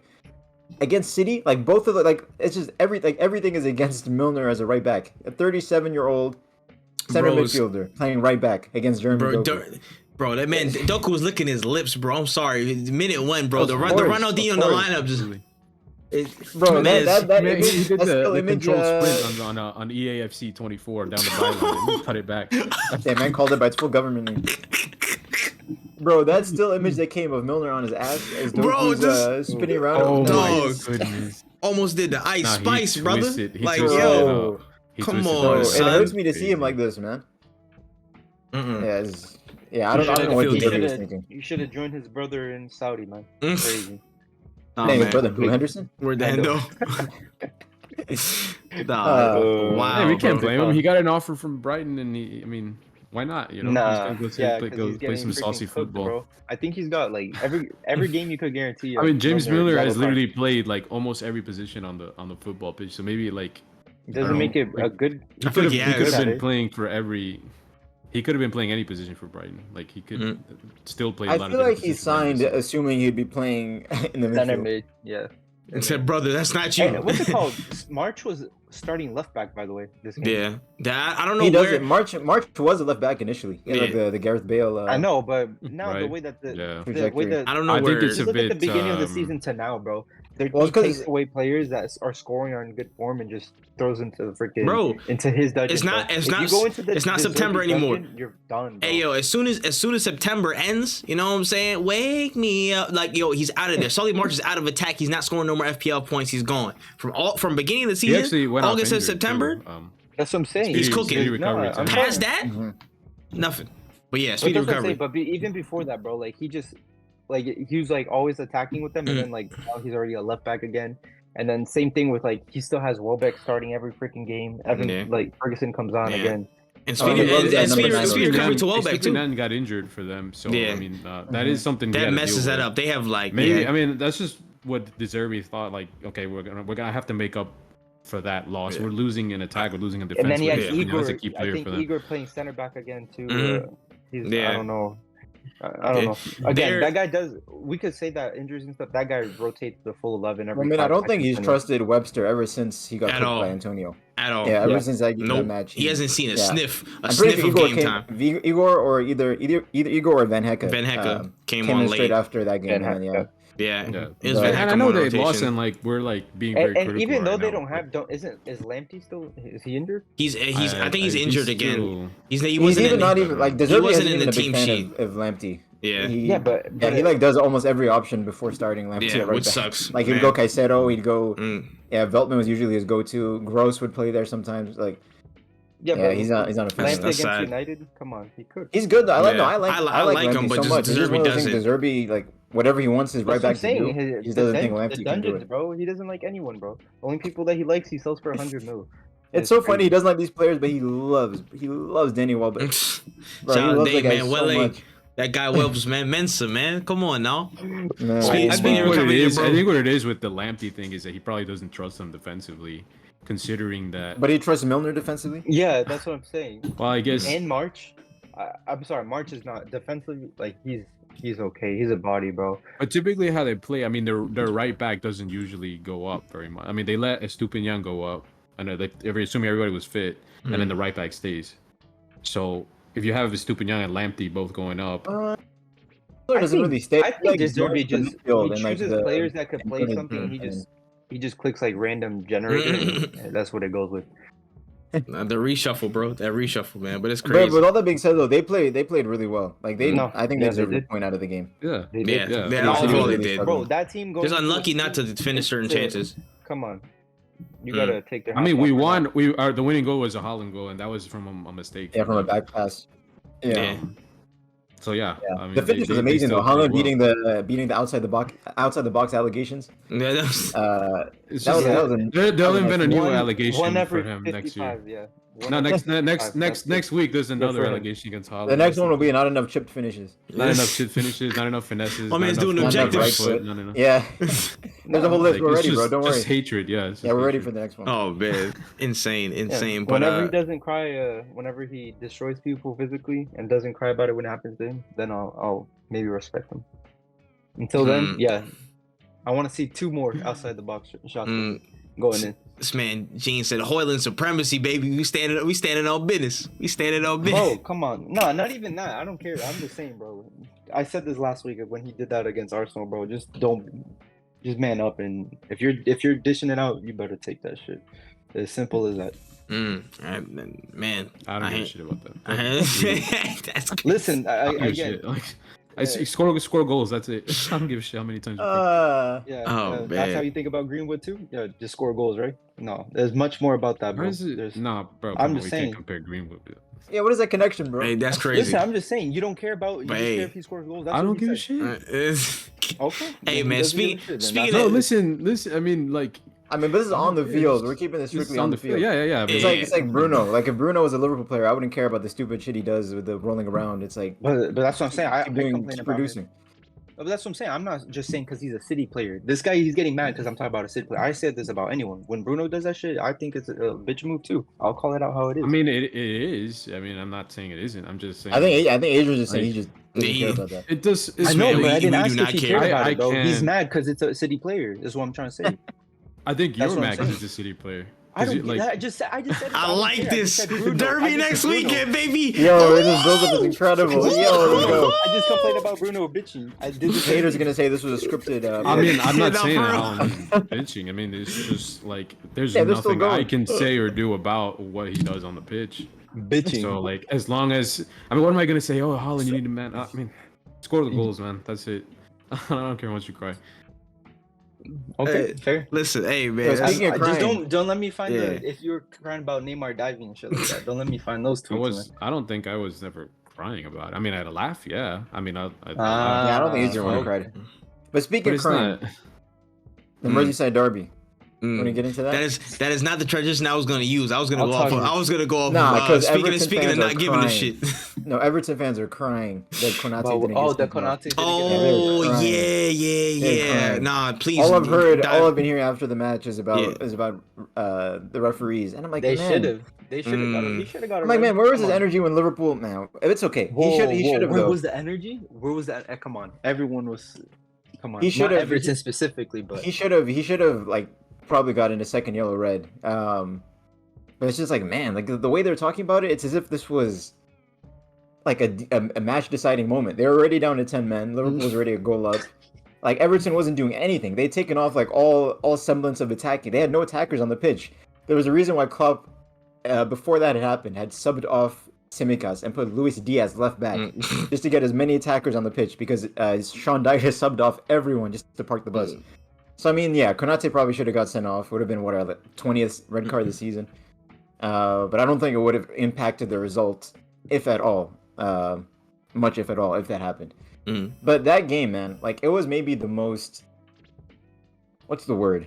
The most uneventful Merseyside derby, I think. Dead. I think I've ever seen, bro. Dead. It was like it started off with so much like intensity. Like Ashley Young, that guy was riled up. He was ready for smoke. Like brother was trying to feel the youth again. He gets that early yellow card, and then he blocks. Damn, who was it? I think it was Jota. I think Jota had a chance in the box. Ashley Young comes in with an insane sliding tackle to block it. And then the commentators were bigging him up. He's like, oh, this is the experience. All the experience of Ashley Young. Look at him ready for this at 37 years old. Look at him playing with this energy and this intensity. 2 minutes later, red card. The way they're trying to backtrack, like at first they thought it was a harsh decision because like from the angle it looked like he might have got the ball. And then you saw him complaining with so much energy. So, like, they were kind of hesitant. And then you saw the replay from the other side where he just cleans out Diaz. And then, like, there's a moment, like, a couple seconds of silence from the commentators when they're, like, trying to think of what to say. And they're like, oh, that's disappointing. Like someone of his experience, like, man, that's disappointing. There's nothing you can say at that point. And to be fair, from that, like, after that happened, I thought it was going to be way more of a routine victory. But, I mean, credit to Everton. They made it as uncomfortable as possible. Like, Sean Dyche, if there's one thing he knows how to do, man knows how to park a bus. Park that motherfucker. He knows how to park got his license. That thing CDL. That CDL going crazy. Yeah, yo, for real, it was resolute. We needed a Michael Keane handball in order to break the deadlock. Because it was, like, I didn't see where a goal was coming from before that happened, to be completely fair. Even when it was 11v11, Liverpool's best openings were coming from hitting Everton on the break. Like, it was tough to unlock them through like normal passages of play. Like we needed to hit them on the transition. So like yeah, there isn't much to take from that match other than it's another 3 points and it's Everton another derby win. But yeah, I guess I can understand where the Everton disappointment is coming from in that they didn't play badly and Liverpool should have been down to 10 men and they conceded the opening goal from a VAR decision penalty. But every decision before the Konate thing was like 100% correct. And yeah, it's just how it rolls sometimes. Yeah, I hear it, and we can definitely speak on it. I mean, Everton's still in the mud, forever in the mud. I ain't gonna lie, bro. We can definitely roll on, man. A certain team, you know what I'm saying, was cruising past Sheffield. That after this man was. Honestly, I feel like he was trying to manifest the jinx as much as possible in the days beforehand. Cruising? Okay, nah, hey, listen. Who tried to? Yeah, nah. I'm trying to understand. At least, don't. I'm trying to sugarcoat it for him, man. Another game, bro. You can't make me help him, man. Did you watch the game, bro? Yeah, those guys are dead meat. Sheffield are dead meat, bro. Those guys are, I don't know, man. The chances that they get, they just kick straight to the keeper. There was a freaking bomb. Who was my man's name? Burnley should have scored like with 3 minutes. Cameron Archer was kind of cooking that match, though. Cameron Archer was kind of cooking. Bro, I was trying to look for my man's name. Johnny Evans, Maguire, and Dello. That's the worst defense you'll ever see, like coming out of us for a long time. And you know what I'm saying? So I'll take the win even if we conceded 3 times and we won, bro. Again, every week I feel like it gets worse and worse with our back line. Next time we're gonna see freaking Phil in our reserves trying to play left back or something, man. Because I don't know, it doesn't get prettier than this, man. That shit is tough to see. When Phil said, "Yo, look at the freaking lineup," and I see that. Wait, could it have been? Could it have been worse? Crazy. Could it have been worse if it was Andrew Tate? Yeah, Andrew Tate left that left back. 100%. But we've seen it already, so when we see how those games playing out, oof, I can't take it. But again, we produced so much. It was just hitting. I haven't seen a game like that we like got so close to scoring where it was hitting the outside of the net. It hit the freaking woodwork like 2 or 3 times. Again, we're just creating those chances, or we're just not finishing them. We could be scoring 4 or 5 goals, and we're just not. I hope some way somehow it connects, but it's just something. Something honest question right now. When do you think is the next time we're gonna see this again? Bro, I miss it, bro. I miss it. This man pissing me off. The only way I'm gonna see that is if we run that Pro Clubs clip again, because this is some BS. That's the only my time. man's ruining my fantasy. He's ruining my fantasy. Or United v Arsenal every weekend. Oh. Those are the only 2 options we see there. At that point, just consolation because of Ben White, man. This is some bull. Yo, bro, where's he at? It's killing me. No joke. For context, Trey has Rashford first pick in his drafted him first. He was the first pick. First round pick. Come on, man. And to be fair, the past couple weeks he hasn't been good, but since the break, like this first game, like he played very well. Again, it just didn't have a G or a A to his name, but he played very well than what he's been playing. You know what I'm saying? Again, if Højlund was freaking 6'6", he scores, bro. But I'm talking about it was like 2 inches from that ball, like where Rashford played it through that cutback in the first. It went across it, right? Yeah. It's just little stuff that hasn't. And Diogo Dalot, man. That's where Rashford gave his finishing to. He didn't have the Space Jam ball and just gave it to Dalot and stuff before the half. Was studying us. I've seen people on Twitter they're beginning allegations for 007 for Højlund, and I was like. Wait, he scored a few goals, and then they were like, Premier League, not in the Prem. And I was Champions like, League. Oh my days, no way! Are they really trying to do this? I mean, but that's what they got Mudryk. I know Mudryk like that. Did Mudryk get a G or A? He had an assist in the cup last season. In the cup. Yeah. People didn't count it. No, it's because he didn't score. That's why they were. Let the narrative spin. A million. But what's it called? Yeah, I'll take that narrative as long as we have Mr. Champions League. If he scores 0 in the whole league and scores 15 in the Champions League, I'll take it. I don't give a fuck. Let's see how he does. Who do we play? I'm already gonna put that into my bold prediction. Not right now, but soon. Yeah, but Copenhagen. Copenhagen. Yeah. Yep. There you go. So I thought you were gonna say he was gonna score against us. I'm not gonna say right now. Oh damn! The weekend. I don't know. I was thinking. Hey, I mean, if anything, that's the type of game. Hold on. If you want to escape 007 allegations, that's the time to do it. Hey man, listen, the Højlund Holland debate about to spark up. Hold on. Holland versus B-Tech Holland. You know how much Holland is gonna feast against our deep. Bro, again, look at this deep. Bro, if you play that same back 4 against City, it's murder. She wrote, it's murder. Maguire, bro. LeBron's got to come in for that match, right? Surely. Nah, Harry Maguire has been playing insane, bro. Jesus. Wait, so you wouldn't start? You start what? Nah, not right now. Harry Maguire, man. Man's gonna go to the City with that. He's feasting, bro. He's feasting. Trust. Listen. If Harry Maguire continues, I mean, he got man of the match, bro. Like Rashford had to stop mid-game to thank Harry Maguire for the balls that he was giving him, bro. Like that's crazy, man. You know these players hate Maguire too. This guy mid-game is like, thank you, bro, because I don't know that guy. Again, he has a point to prove. Everything that he's been through, everything he's been, bro. He could play 0 games. Yeah, he'll go regardless. Yeah, that's true. Yeah, he's just trying to prove something, man. I hope he plays against City and prove us wrong. Because if not, this clip might go. I hear it. Nah, my bold prediction. I'll go crazy. I don't go. Yeah, we'll see it. But yeah, we'll highlight 2 other quick games before we get to it though. Well, we got to give a shout out surely to Scott McSauce. I forgot. He scored a banger. You know what I'm saying? That goal was a banger. His striker instincts are unlocked. Bro. Bro, I'm not gonna lie. That was the funniest sequence of events where he scored that banger and then he conceded the pen. I forgot that was so funny. That was so funny, son. I was like, nah. Bro, that's just improving more and more that he's a striker. Leave him in the opposition box, he'll do you wonders. Do not have him. Anything past halfway, don't have him. Him in the right with freaking in that press too. Him and Højlund pressing. oof, we'd be feasting, man. I wish, like I said it, yo, Ten Hag, please play him striker one game. He's saving for the Manchester derby. He's saving it for that. Facts. Pep won't have that in his list of possibilities, bro. His mind when he sees that team sheet, actually, you know for sure Pep is thinking that's a possibility, bro. He's right now in the shower, man. Yo, what if he was thinking about it at halftime? During the Brighton game, he was thinking about it. He's off in the distance, like he was talking to his assistant referees. Pep has a whiteboard in the shower. Assistant coaches, a whiteboard in the shower. Yeah, in the shower with waterproof permanent markers that he writes on. So every time he has to write it, he has to go back after the shower, replace the whiteboard because he wrote a permanent marker. He's that intent on having it everywhere he goes. A whiteboard in the shower is nuts, bro. He's got to hold the dots and everything, moving the pieces around, bro. Man, ain't even watched yet, bro. Watch your ass. All of this at halftime during the Brighton game too. That's crazy.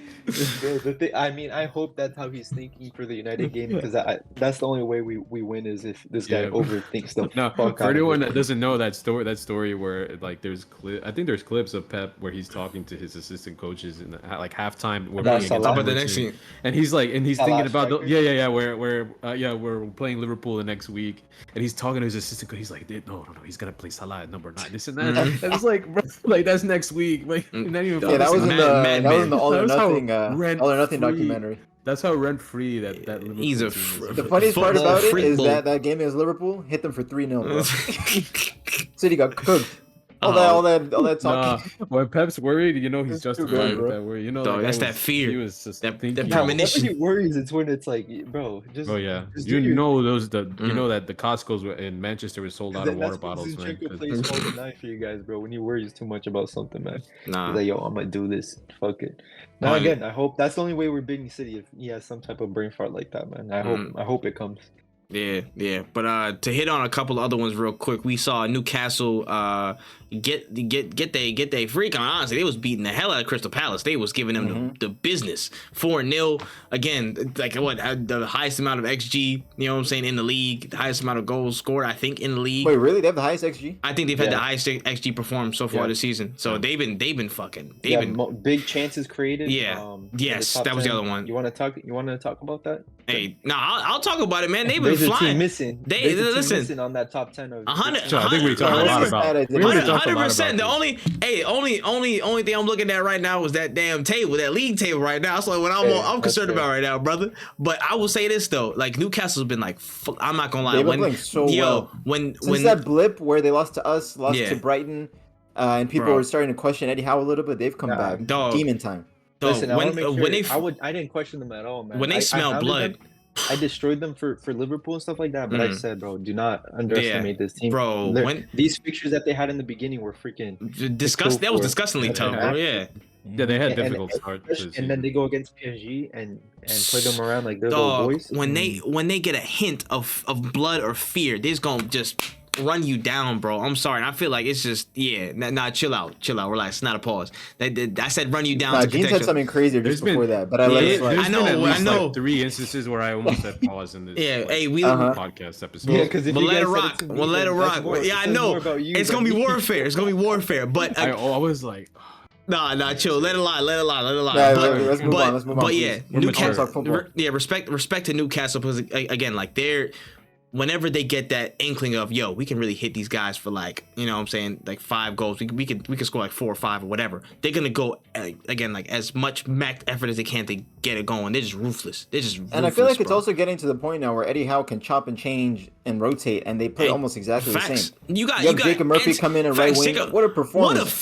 That first goal, that was goal of the week. That first finish, oh my! Jacob Murphy is like one of the like his craziest football. He was so just random. Such dead meat before Eddie Howe came in. Like, how long had he been a Newcastle player for, right? And like it's just a long, bro. And then he can just turn it on whenever Almiron rotates out. Jacob Murphy comes in. Facts. And totally just scores different bangers. types of players, but still does his thing. Amazing. Facts. And they're all workhorses, Sean man. Longstaff is having a season and a half already. Facts. That guy is cooking, bro. Like Anthony Gordon living up to billing. Right, like last season, it was mostly Joe Willock, Joe Williamson, Bruno Guimaraes, right? Yeah. This season, you have You have Longstaff in, you have Tonali in, you have Longstaff, Anderson Tonali, Jacob Murphy, Callum Wilson. Like, I mean, it's those players in the midfield, just how easily it rotates in. Longstaff has now established himself as, I think, even if like Tonali was available, I think Longstaff is his next name on the team sheet next to Bruno. Just how well he's been playing. Yeah, then you have Gordon on the left. You can have Harvey Barnes on the left. Yep. Wilson or Isak, either one plays. It's like you don't even notice a difference. Yeah, man, they're looking really good. Like I've been really impressed with them. When Wilson plays, because him and Isaac. What's the difference? That guy's the chances that he gets and that he like woofs is just too funny. Bro, Wilson scores like almost every time he starts. I'm not saying. But he'll still get some. But I'm just saying he'll get some wild ones. He should be scoring more. Like I agree. Yeah, but the chances that like these guys are creating so many chances, bro. Like I'm gonna be critical on as he scores, yeah, of course. But there's critical games too that where he just whiffs the ball. I don't know, man. Like he has so many brain farts. I don't understand. But then he goes in and scores when he needs to. If they had Isaac, I don't know, but Isaac is different because I feel like he doesn't have that mentality. Where like he isn't in the spot that Wilson is at. You know what I'm saying? Yeah, Wilson's focused of a goal scoring poacher forward, but Isak can play across that Isak front. is an all around better player. I think Isak is just better in front of goal because he just doesn't see himself there too much. You know what I'm saying? Because he has that. He kind of plays like a left winger because he'll play off the left. He'll get licensed to dribble and stuff like that. Like he'll do different shit. Start clearly. Like if he had that same like that IQ where Wilson is at, like in the field. Just the intentionality because Isak can poach. Yeah. Isak is number one either way. He just like wants to rotate every once in a while, especially on a Champions League. When does Isaac play like full matches, bro? He always plays like 50, 60 minutes and then gets subbed out. Yeah, I feel like that's the nature of the beast at this point, though. But I feel like if he had the choice, even if in close games, it's not even like you know what I'm saying? Like he's not like I've never seen him play a full. Yeah, but I mean, I feel like at this point, every coach is gonna minute manage and stuff because they're in Champions League and like you know what I'm saying in that range. So I'm not gonna take points away because he played 60 or 65 and trade out. Yeah, they're still in the cup. Yeah, they're still in the cup. So yeah, there's still a lot of stuff for them to play, but credit to them. And then the other four goals involved ass whooping that we saw was the Sunday game, Aston Villa versus West Ham. You got Unai Emery going 11 games unbeaten, 11 wins at home. 11 wins at home. 11 wins. That's the longest streak Aston Villa's had in their history. Again, they put West Ham to the sword. I'm not gonna lie. They would send out an apology for a certain. Absolutely. Yeah, apologize to him, man. I'm not apologizing. 31 shots from Watford. I'm never forgetting that. Brother. It's not happening. Listen, I can call a spade and said it didn't work out. About Emery, where it works out for a little bit and then it just goes cold. I really. It never worked out this well at Arsenal. No, it never did. This whole calendar year, isn't Aston Villa? Isn't the stats still right? They have the second most points other than City in 2023. Us and them are tied. Arsenal and Aston Villa are tied. Yeah. I mean, can we make the argument that maybe Emery just crumbles under the pressure of just a huge club? Because historically, yes. I mean, PSG. Did he crumble at PSG? Like, what PSG manager has done better than him? That's true. Tuchel made a Champions League final, I guess. I mean, nobody can really win a Champions League under them. But that's just PSG's curse. Yeah, literally. Yeah. So yeah, I mean, it's just again with Arsenal, it didn't. No, I'm saying. Nah, we're definitely cursed. That's a whole. I will still hold. We're still cursed. Club, then we can't. I guess we can't really say. Yeah, you can. We can't say that he crumbles under the. It just Arsenal's one example, and again, and that's tough because could it happen in the future? Maybe it's still yet to see. Maybe it is a case. And Arsenal was also so toxic. Him coming after Wenger. It was like, such Arteta had such an easy job. Like if Unai Emery was a legend, like he played for Arsenal, captained the team like Arteta. And he came in after not Wenger, after someone like actually Emery. I'm not gonna lie. And on top of that, some of the bad apples were still like there. Like again, Raul Sanheli, again like Ivan Gazidis, where they were still like kind of jaded. Right. So again, the core of the whole organization from top to bottom was still like just terrible. So he was trying to paper over cracks. It was a bad. I agree, and it just didn't work out. He was trying to change things to mitigate. At Arsenal is like we might see him in Chelsea soon. So that they replaced Emery with Mikel Arteta. Absolutely not. Not in the slightest. But again, we can still call a spade a spade. If you gave Emery the patience they gave Arteta, who knows what he might have done. Possibly, he yeah, had the but resources on 3 seasons to get his, to get his system going. I can definitely agree with that, honestly. But like it just wrapped up how it wrapped up. You know what I'm saying? It just happened how it happened, and it's unfortunate. But again, it didn't work out in the long run. You know what I'm saying? Playing Lucas Torreira was probably close to the end at Cam. Playing Lucas Torreira at fucking Cam was probably close, a sign of the end times for him. But gotta let him cook, bro. But again, I'll be honest. He is a good manager. He is actually a good manager. He's proven that. Aston Villa in cloud 9. Dog. Yeah. Like who would have thought they'd be here when he took over, when they were in a relegation battle? Somebody was doing a whole interview with Dean Smith, and I'm not gonna lie, I forgot Dean Smith even was there, was even had some relatively up times in comparison to what Unai Emery's doing right now, bro. He has them absolutely flying from top to bottom, bro. Flying, man. Turning Ollie Watkins into a superstar like this, bro. Bro, that guy is a killer right now. I'm telling you, Zuma, that goal was. Filthy, bro. It's like the confidence is dripping off of him to score a goal like that. I want an investigation on Gerrard, bro. I really do, because it's crazy that team was in a relegation battle. That's crazy, bro. You know what it was, bro? Saudi had already tapped him up, and they wanted him to sell and get sacked. So he or he just wanted to get sacked to get his payout earlier. He saw the situation. Is we do not care. As much as I love Steven Gerrard as a player, I think at this point we know he's a pretty money hungry guy. The fact that he's get that bag, brother. If you look at his Instagram, it's shameless, bro. The stuff he be posting. He's posting with the it wouldn't surprise me if you're the type of guy that was like, hey, I'm not really feeling the pressure here at Villa. I'm just gonna get sacked to get that payout. I already have my reputation as a legendary player. Who cares? I think Lampard was sending him some things to do, and he just followed those directions, man. Bro, they went to the same school, man. No one had to tell the other. They knew that was in the gut. I hope the way that those guys are. I hope Scholes never manages or because I feel it would just have the same. Bro, I'm pretty sure Scholes gets sacked from Salford, Gary Neville's Salford City. Club. I feel like he got sacked from Salford. Oof.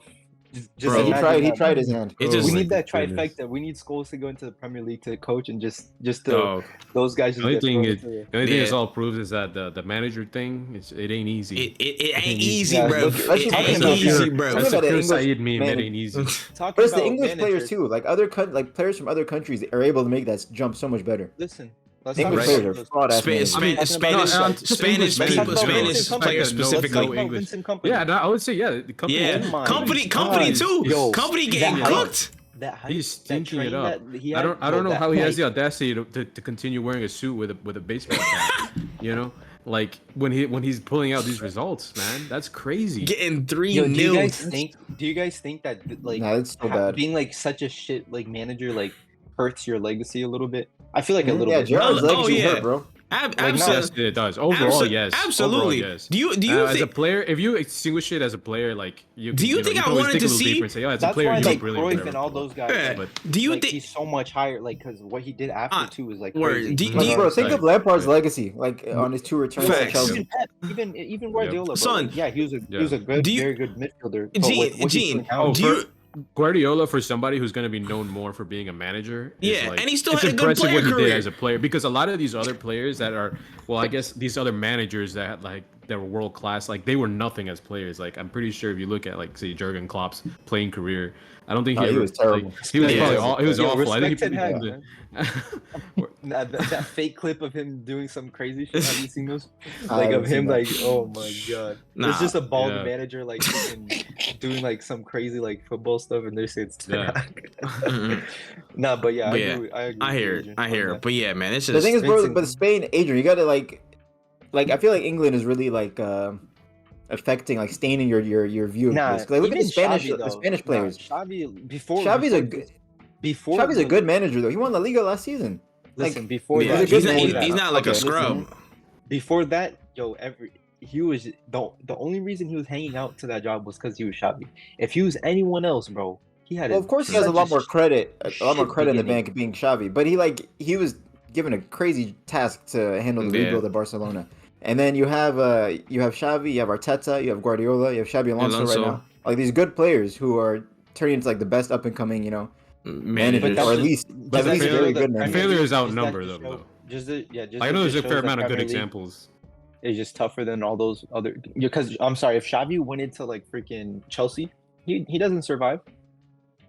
Yeah, but maybe. I think there's also something with the English, like. But Chelsea Chelsea the just English feel like school of football that isn't at the same level. Like, I just don't think they think about the game as advanced as people from other countries do. Mm-hmm. Like, they still talk in Brexit terms and stuff. Which is hilarious. Like, I'm pretty sure if you listen to Gerrard and Lampard talk tactics, it would be stinky, bro. My man Sean Dyche, he said, stop the ball from going that way, put the ball that way. So funny. It's a Guardiola. Bro, they invented the sport. Creating the space. Bro, the English invented the sport. They have the biggest league in the world, and no manager from their country has won their own league. Ever won their own league. Well, at least since it became the Premier League. That's one of those like facts that just makes me laugh. Like, at least, like, it's funny. Right? I was talking to my dad about this earlier. Like, we were laughing about it. It was just like, bro, do you think there's any other country in the world? Do you know why it's funny though? Do you think any other country in the world has a stat like that? I'd be shocked. No.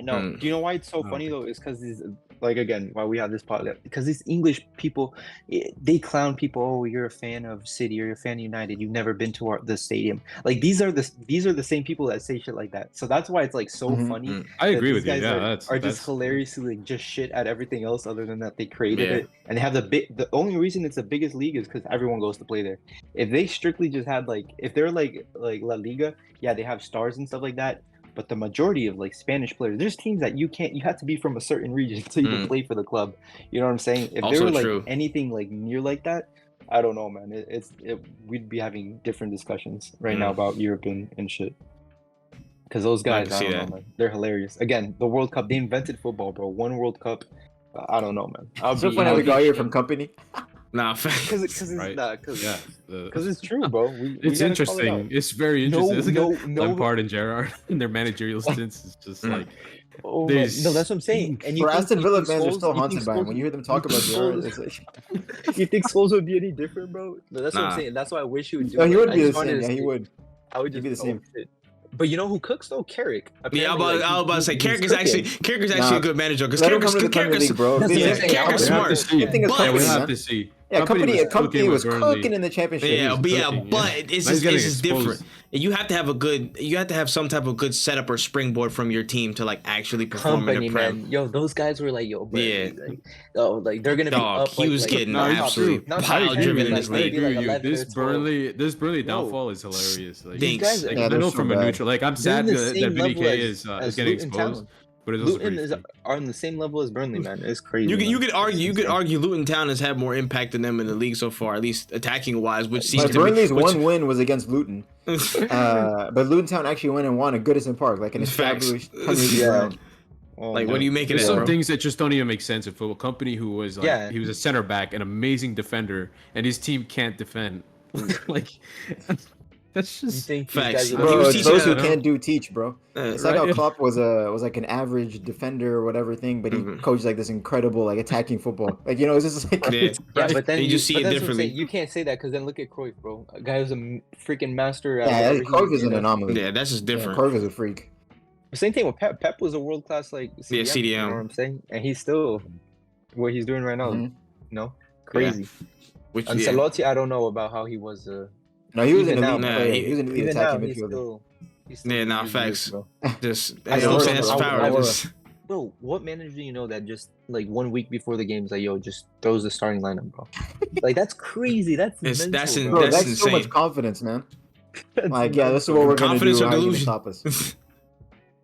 Oh man, I wish I could doing that, bro. You have to put a gun to Pep's head for him to release that lineup. I know that guy would lie through his teeth, bro. He'd lie on his kid's life in order to get him one up on the team. Same thing with Arteta, bro. Yeah, they're habitual liar. Arteta habitual liar. Earlier, the way he was lying a month or two ago about like I wanted to sub out the goalkeepers at halftime because whatever. You just want to start Raya ahead of Ramsdale. I ain't gonna lie. That brother be lying his ass off sometimes. Not even sometimes. A lot of the time, he be lying like a mother. If I was a kid, I'd be so concerned. Like, just see my father just blatantly lie like this. And I'm just, brother, how can I fix anything you say? I'm just like, and I get it. The media want to get the scoop, and you want to get one up on them. But sometimes I feel like it's just like this is beyond sport. This is about pride now. You want to just make sure you pathological at a point. Yeah, you want this just out of habit now. This we is Pep. We cannot replace him. Saka could be out for months and shit like that, and then he starts like the very couple days later, bro. Yo, the soccer thing, bro. Just the soccer thing right now that just happened, bro. Yo, Trey thought he was gonna be out for months. Dog, I was dead ass serious. He was like, "Yo, it's not good." I'm like, "Yo, man, this shit, it's about to go left, man. It's about to go left." And I'm like, "The fuck? What?" Again, I can't take what he says with with too much truth anymore. I have to grain of salt. But he pays for that, bro. Those lies get paid in full throughout the season. Like, bro, losing it's like a parable, losing bro. Timber. That's what I'm saying. Yeah, literally. He needs to watch his tongue, bro. Because that shit is he's paying him full in the long run. He need to do some Hail Marys, brother. You know what I'm saying? To rub that off. I don't know, man. We got a long season ahead of us. You can't be bullshitting us like that. I said that. We don't even know what match we're supposed to be talking about right now. I know. We just I don't know. No, I was gonna ask one question to like. No, the matches. We were talking about Villa. We started talking about Gerrard. We started talking about Steven Gerrard and then like Unai Emery.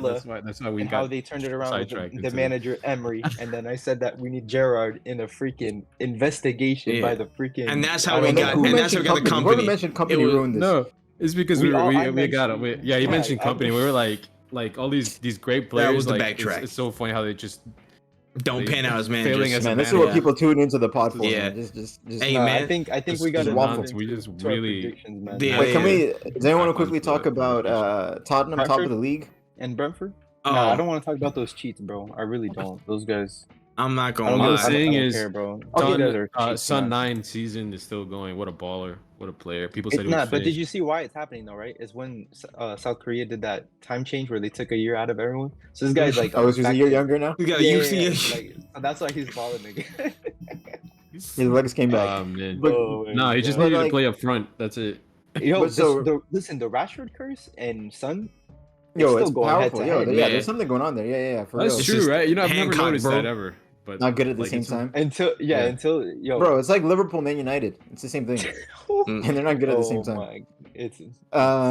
But real quick though, like just to quickly talk about Spurs, none of us had them in our top 4 preseason. Nope. Not even close in our predictions. Has anyone changed on that? I have. I'll come out and say I have. I changed mine too, and I was actually gonna ask about like. The top 4 race. You know, like my prediction, I'm terrified to look back at the end of the season. I think we gotta hold that. If we're gonna talk about that, we cannot start that conversation right now, bro. I just wanted to say real quick. Have we changed the minds on it? Very briefly, which teams? No. I wanted to say which teams, just without any long extended conversations, because we'll go on online about this. But which teams are currently in the top 4 race? In the race? Bro, there's all of them. Bro, and by in the race, I mean let's assume that City, Arsenal, Liverpool finish in the top 3 spots.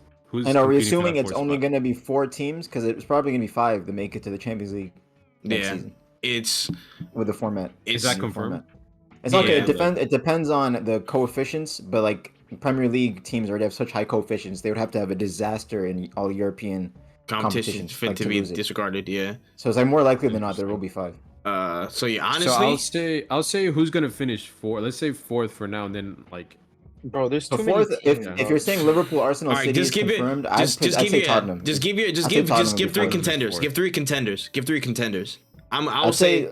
Go ahead. I'll say Tottenham is most likely for me. Like I think they will finish in the top 4, and then for the other teams, it could be like to 2 more contenders. I'd say Villa and Newcastle at this point. I would have said the same. Exactly. You want to know what separates United and Liverpool right now? 5 points, right? 5 points, bro. I'm not gonna come on. We know how long the season is. I'm not gonna name 2 teams, bro. There's like at least 5 teams that could compete right now for top 4. Well, that's the point of the prediction.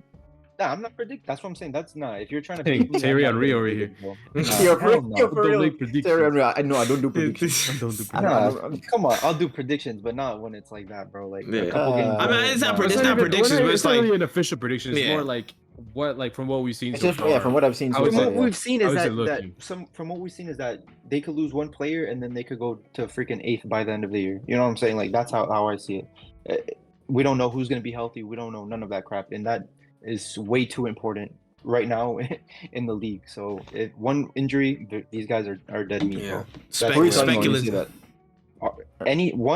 Most teams other than like Villa, City, and Liverpool, but like Spurs, like Villa, if they lose Watkins, they're gonna be you're right. Actually, Watkins, you know what I'm saying? Never mind. it just is too many dependables for me to say, oh, there's only 2 teams that could fight. Newcastle, I think that they could end up 3rd. You know what I'm saying? The way that they're going, we don't know. Or we really don't know. Well, I'm not saying only those teams can fight. I'm just saying those are most likely at the moment to finish there. We don't even know if Chelsea could start cooking, bro. Like, no, they could. They're all. We don't know. Yeah. I mean, that's why I specified at the beginning who's in the race. Manchester United is in the race. Chelsea's in the race. West Ham, Villa, Newcastle. You know what I'm saying? They're just they're all there, bro. It's too close to tell right now, especially when Spurs are getting all the calls. They're literally cheating their way into first place right now with no injuries. It's easy. That's easy for anyone. If Fulham could play like a tenth, I was about to say Fulham could play like a tenth of how they did against us, they probably would have beaten like Tottenham. Honestly, sick bastards didn't want to do shit today. Oh my gosh, sick mans. I'm telling you, bro, they're gonna get exposed, bro. Don't worry. I was saying it's funny how if we know one thing Tottenham about Spurs, is in first. You know, they're gonna get exposed, bro. But like, even though Tottenham's in first, is when like none of us have them like as serious contenders for the title. Yeah, no. And I'll stand by that. Like, because they have everything going for them, bro. We know. I don't care how long they stay in first. When is this run of form? Let's start. Yeah, we'll see. This is the same thing that got happened to us. We'll see what happens in the new year, because when the end of November comes, they have Aston Villa, City, West Ham, Newcastle. That's the first little flurry, and then from December on. I just want. I hope they these fans, if they're still in first by then, I hope they create the shirt that Arsenal. Oh, the December, and just so you could see how crazy that is. Bro. No, I knew it was crazy that day. I knew it was crazy that same day. That's why I didn't say nothing. Spurs, but I don't think their fan base is that presumptuous. Bro, the table printed on your thing, like freaking. Yeah, that's very wild. Cecil's iconic for that. Yeah, Christmas tree. He had the firm L. I'm sorry, Cecil. I'm sorry, gang. Shout out to Cecil. We met him in Orlando. Yeah, nice dude. He's a good guy. Super nice dude. Whoa. Preseason, chill out, bro. It's a preseason game. Is that what you're concerned about? It doesn't mean we live in Orlando. Just saying we were in Orlando for that game. So. But yeah, but for real though, I'm kind of agreeing with Gene. It's kind of too close to call at this point. If you could give anybody for fourth, that's a difficult question. Have some fun, man. Come on. Hey, chill. If anything, we should talk about fourth place, like being who's fourth right now, Liverpool. So if it's Spurs, Arsenal, and City, then who compete? Like, why are we taking? You know what I'm saying? It's just because it's Spurs that we don't think they're gonna. Oh yeah, include Liverpool in that race if you want. For the title race. Yeah. No. I made the mistake. Oh, in the title race, yes. When I said Spurs were serious about a title run, when they under Mourinho and I made the mistake. And I said I think they're serious. No, they weren't serious. They crumbled, they collapsed, and they just became Spurs again. So like, I'm not making that mistake again. I can't back this. This team is cursed. So listen, again, they've hit a good period. They've had some lucky breaks for them, but I'm telling you, there's gonna be a point where fixtures start to pile up, and it's not just the one game a week anymore. And on top of that, they're out of every competition. They are? Yeah. Damn. Bro, they have no Europe and they're out of the League Cup. Like they have just Premier League. Even then, that doesn't even matter anyways. They're gonna hit a tougher run of fixtures at some point. Again, the end of November, that's gonna be a telling period. So when teams can. Why do you think I was so annoyed about Arsenal last year, bro? They were out of everything, and then these guys still bottled it, bro. That's why it pissed me off the fucking most, bro. It's not like they were having a game every 3 days, bro. These guys were out of everything. Yeah, but there's a lot. Should have took it, man. I wish we fucking would have, but again, everybody regrets that shit. I'll tell you that much. But no facts. But yeah, it's a whole nother kettle of fish. But let's get to our predictions, man. Let's get to the predictions for the Premier League and the Champions League. We'll start with listen. We'll start with Champions League first. But go ahead. Since we said we're having fun over here, I want to hear some fun predictions. I don't want to hear me and Adrian. Especially me and Adrian, I want to hear some fun predictions from us. Manchester Derby. I'm interested to see what I could say that would be considered bold. All right, but go Champions League first. I have mine ready, by the way. You want me to go? Champions League first, then Premier League. Of course. So Champions League, bouncing back from their disappointing win, not disappointing win, from their disappointing loss against Lens last time out. I predict Arsenal to drop points again away at Sevilla. And then for the Premier League, crazy.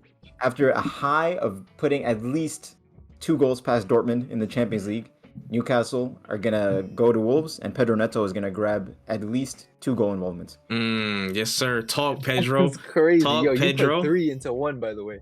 Yeah, he also predicted Newcastle to beat someone up. Yo, that wasn't even the Dortmund one wasn't even a prediction. That was just a statement of fact. Like that will happen. Oof. Who wants to go next? That's tough. I'm gonna leave mine for last. All right. Let me see. I have, in terms of Champions League, let me go here. I'm not predicting on Sevilla Arsenal game because that's a funny sight. I don't know if Sergio Ramos is gonna start. That man could probably get sent off. I don't know. Hell yeah, he's starting. Oh yeah, he's probably gonna get sent off in that bitch. But I will say for the PSG Milan game, I am going to give a 2-2 draw in that game. I think a 2-2 draw at the Parc des Princes. Okay, I pray for AC Milan. No, he's not. No, I'm not gonna add on. I would like him to, but nah, I'm not gonna go that far. He doesn't want to jinx it. That's why. Yeah, I'll leave it at that, brother. That's all I'm gonna say. And for next weekend's fixtures, we got a couple of good games coming through. Let me see here. Nah, you know there's only one, bro. Oh man, you know there's only one good game. Yeah, nah, there's one major one. Do I want to add on to it, man? I want to add on to it. Listen, Rashford's breaking the duck. He's scoring in that game. Fuck. I can't believe. Not gonna win. Hold on. Not gonna win. Not gonna win. Yeah, I think bro. He's scoring in that game, and City will drop points. City will dropping points. No, add a jinx, bro, to City. Say they're gonna beat us. Oh, I love it, Dre. I love it. God, we're finished. Did you not hear me? Not gonna win like 85 times, bro. That shit doesn't help, bro. Oh my God. I don't know how jinx work. Damn, Adrian, man. Please, man. Unjinx us, please, Adrian. I don't even know what I could say about that game that wouldn't be considered. But like, I'd have to say something crazy, like Akanji's gonna score or something. Like, yeah, he's gonna break the suspension and score. Yeah. That would be very bold. That would be extremely bold. All right, I'm gonna say Champions League. Galatasaray will not lose to Bayern. Is that bold enough? Yeah, that's bold. That's definitely bold. Even if they're the funny thing is, going off of Adrian's record of his Champions League predictions, that means Bayern like 3-0 win. Okay, we'll keep it there. Jinx, man. Galatasaray will not lose to Bayern tomorrow. Respect. And then my prediction for the Premier League. Oof. And I have to go with this game, man. Come on. Jeez. You got to. You have to. Manchester Derby. Yeah, listen, at least it's not at Etihad. It's like still at Old Trafford. So anything you say will add a little bit more, you know. Everyone thinks it's like at least 70-30 for at least it'll 80-20 for City to win. At least there'll be some crowd noise. I don't even know if he's gonna start. But Jack Grealish goal or assist against Man United at Old Trafford. Wow. After he's been outmoded. Are you guys losing, winning? You guys gotta add something to that. You can't just say goal and assist with him. Yo, Gene is so funny. I said goal or assist. Okay, goal or assist. Okay, goal or assist. Are y'all winning? Just say one little thing. Yeah. Goal or assist, and we win 2-1. Yeah, that's what Gene wanted. Baiting that jinx. Thank you. So I'm gonna go. It's a pleasure doing business with you, buddy. I'm gonna continue with Mr. Champions League here to continue his streak in the Champions League, and then score at least one goal against Copenhagen. This team that I just read, bro. These guys are unbeaten in 7 away games. By the way, little insight that Foot Mob just threw at me. So that I don't want to add if we're gonna win or not. That game. Wait, who's Mr. Champions League, bro? For the Instagram clip, we need that name. Rasmus. We'll definitely continue his Mr. Champions League streak here and score again in the tomorrow. And then what you guys have all been waiting for. Are we gonna see this on Sunday? Are we gonna see that? Højlund, Rashford, Bruno, some way, somehow in the score sheet, goal, assist, whatever, in between all 3 of them, and a United to score more than 2 goals against City. Well, if you're saying Højlund, Rashford, and Bruno, all 3 of them will get either a goal or assist. Yeah. Wow, all 3 of them. They're not on the same goal. Like, let's say Bruno could assist. Yeah. Okay, so one of them. Okay, so one of those 3 players will get a goal and assist. No, all 3. All 3 will either get a goal or an assist. All 3 will get a goal and assist. Either a GA. Yeah. And Man United will score more than 2 goals. Yeah, so 3 goals. Ooh. That's not bold. Juicy. If that's not bold, it's juicy. Extremely bold. Juicy. What is? Man. Hey man, I thought mine was, you know, Jack Grealish. This is what we do. So. This is what we do. Yeah, but I feel like he always like against us. Like all he needs to do is just cross it into Holland, and it'll just have that assist. What will happen? It'll be more bold if it was just goal. Yeah, that's true. That's been Grealish's spam lately. Dinking it into. He finally learned. He finally learned that if he could just crosses it in, like he'll get some GA out of it. Bro took a while, but he's got it. Nah, if that's not bold, I don't know what is it. And if that shit hits. Hey, next week is looking serious. If my shit hits, Adrian, I need something from you. If that hits, that's crazy, bro. I need a suit from you. 21. Like, I need you to come in. Can you do something for me? That's crazy, bro. All three players of mine. I need you. I need you to be in a GA. I need you to do the and us to score 3 goals against you, bro. Come on. I need you to open a podcast. Bro. I need you to open a podcast sleeping with the mic up. I will wear a suit if his prediction comes true. Yeah. Me and you will wear a suit if my prediction. I will wear a suit too. Listen, I wear it with you for different reasons, but we'll both. We're about to be a Men in Black. Wait. You have to wear a suit, but with a cap on, and I just. Yes. And if you can, a ball cap. That was the bet if one of our teams lost to Burnley. To Burnley. We had the baseball cap. We come with the suit and the baseball cap. That's also true. That makes sense. That's also true. That's also true. We did say that. We did say that. Oh my god. Whichever team what's the loses Michael to Burnley. Jackson? What was he wearing? Okay, you have to wear a hoodie with the suit on then over it. Doesn't Jackson? What was Michael Jackson wearing on that freaking album, bro? He was wearing something crazy over a suit or under a suit. That wasn't a hoodie, obviously. It was something else, bro. Let me find it. What album was it? Yeah, I don't know. I'm gonna figure it out right now. I'm trying to think of an album where he was wearing something crazy. This is it? I don't know. Now we look at all Michael Jackson facts and stuff. Listen, this is where the podcast is taking us today. All right, my prediction. The way when he said Michael Jackson, my prediction comes Nico Jackson. comes true. Bro, he's wearing the half zip. Hey, like if you zoom into he got the Miami Vice joint. Okay. If you zoom into like what he's wearing, like the suit looks nice, but then he's wearing like a half zip jacket, bro. It's not like a undershirt. Like it's literally a half zip jacket. Bro, you know how much Adrian would have to spend to get. Okay, then facts. Can we get a clown costume? It'll be easy to find one. Jeez, that's a lot. That's a lot of. Let's go to Party City, Sam. Just a hat. Just a hat. I don't have the wig and the nose, bro. That's all you need, bro. Bro, 3 GA. Wait, I agree to the suit. I agree to the suit. That was we didn't have an agreement there. The suit and tie is nice, bro. Okay, no JT. But that's what you said. Realizing Adrian's just gonna look cute. All right, I'll say if my prediction comes true. The paper bag is so much worse. Your prediction is if my prediction comes true. Mine is like 1 in a million. Jack Grealish is dead. Jack Grealish is dead. There's a dead ball. I don't even know he's gonna start. Right now, Doku's playing. He's not the proper winger. He's not even gonna start. He's not the proper winger. He's not. So if my prediction comes true, then you have to cosplay as Erling Haaland the next episode. That's crazy. What does that even mean? That's way worse. That's way worse. You could do like make your hair like him, and then like if you have a blue shirt. If you agree to the clown thing, I'll agree to that. No, the clown thing's worse though. Yeah, because mine is way harder. Yours is way at this point, you guys need to decide this off air. This is facts. This is crazy. This negotiation. It's like you're playing Monopoly or something. I don't know. If a cosplay just means me putting a ponytail, I'm okay with it. And where you don't have to wear like a city official shirt, but like try to find like, do you have a sky blue shirt or something like that, like a blue shirt? I just have dark blue, like Brazil and shit like that. You gotta give him your city shirt. Yeah, meet midway. I'm not wearing it for that prediction. That's like if mine is crazy, bro. I mean 3 players that have to get a GA, and for us to score 3 goals against City. Like we even scored 3 goals this season. Like mine is insane, bro. For just you to wear a suit, nah, and me to do a whole cosplay. But you said the suit from the beginning, though. When did that change? Okay, but I'm not agreeing to your thing, bro. If yours is way worse than mine at way lower risk, mine has it's way tougher for it to hit for just a suit that you already have at home. So then we agree with the suit, and then your stipulation is nothing. Yeah, because yours is way. Listen, all I want to say is, level, bro. You guys, come on. No. Hey, listen, crazy. I'm gonna make it. I want to make it easier for y'all.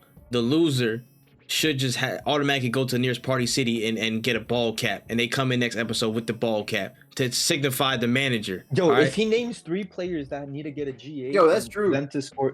Come on. I forgot both managers are bald in this derby. Yeah, I feel like the loser gotta go bald. No, I like that idea. The loser gotta go bald. Hell no, that's 80%. You want to know the odds of the United and City game? No, listen. Listen, if it was us from 15 years ago, I would agree to this. Not now. What the hell?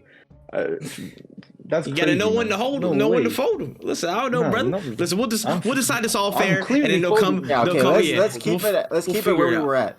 If you want to come wear some nonsense on stream, it's either if your team loses to Burnley and you wear the suit and the bald cap and the baseball cap, or you come up with your own consequence for your own thing. Like I said, if Liverpool loses in these next 2 games against Nottingham Forest or Luton Town, I'll come back from my vacation in a clown suit.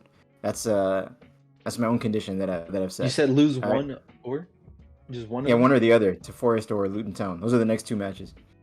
Both at home. I'll come in. No, Luton's away. Yeah, doesn't really matter, does it? Yeah, exactly. Yeah, so that's the kind of condition you put for yourself. Okay. All right, copy that. Then we'll roll with it. But that's all we got on the show notes for this week. Let's roll up out of here, man. Adrian, give us close notes real quick. I was ready to suit up for that. Wait, just letting you know. Just suit up anyway. We're just gonna roll. Maybe I'll suit up, for Man United's funeral instead. Yo, bro, they're cooking something up. Hey, this is what I wanted. I'm looking forward to it. I'm looking forward to it. I'm worried. I'm nervous. I am. I'm just gonna admit it. I'm not gonna sit here and say I'm confident we're gonna win, whatever, because I know that we haven't been playing very well recently. But it's the Manchester Derby. It's at Old Trafford. It's always gonna make headlines. So let's we'll see. We'll see, man. Phil, before you head out for vacation, man, closing notes.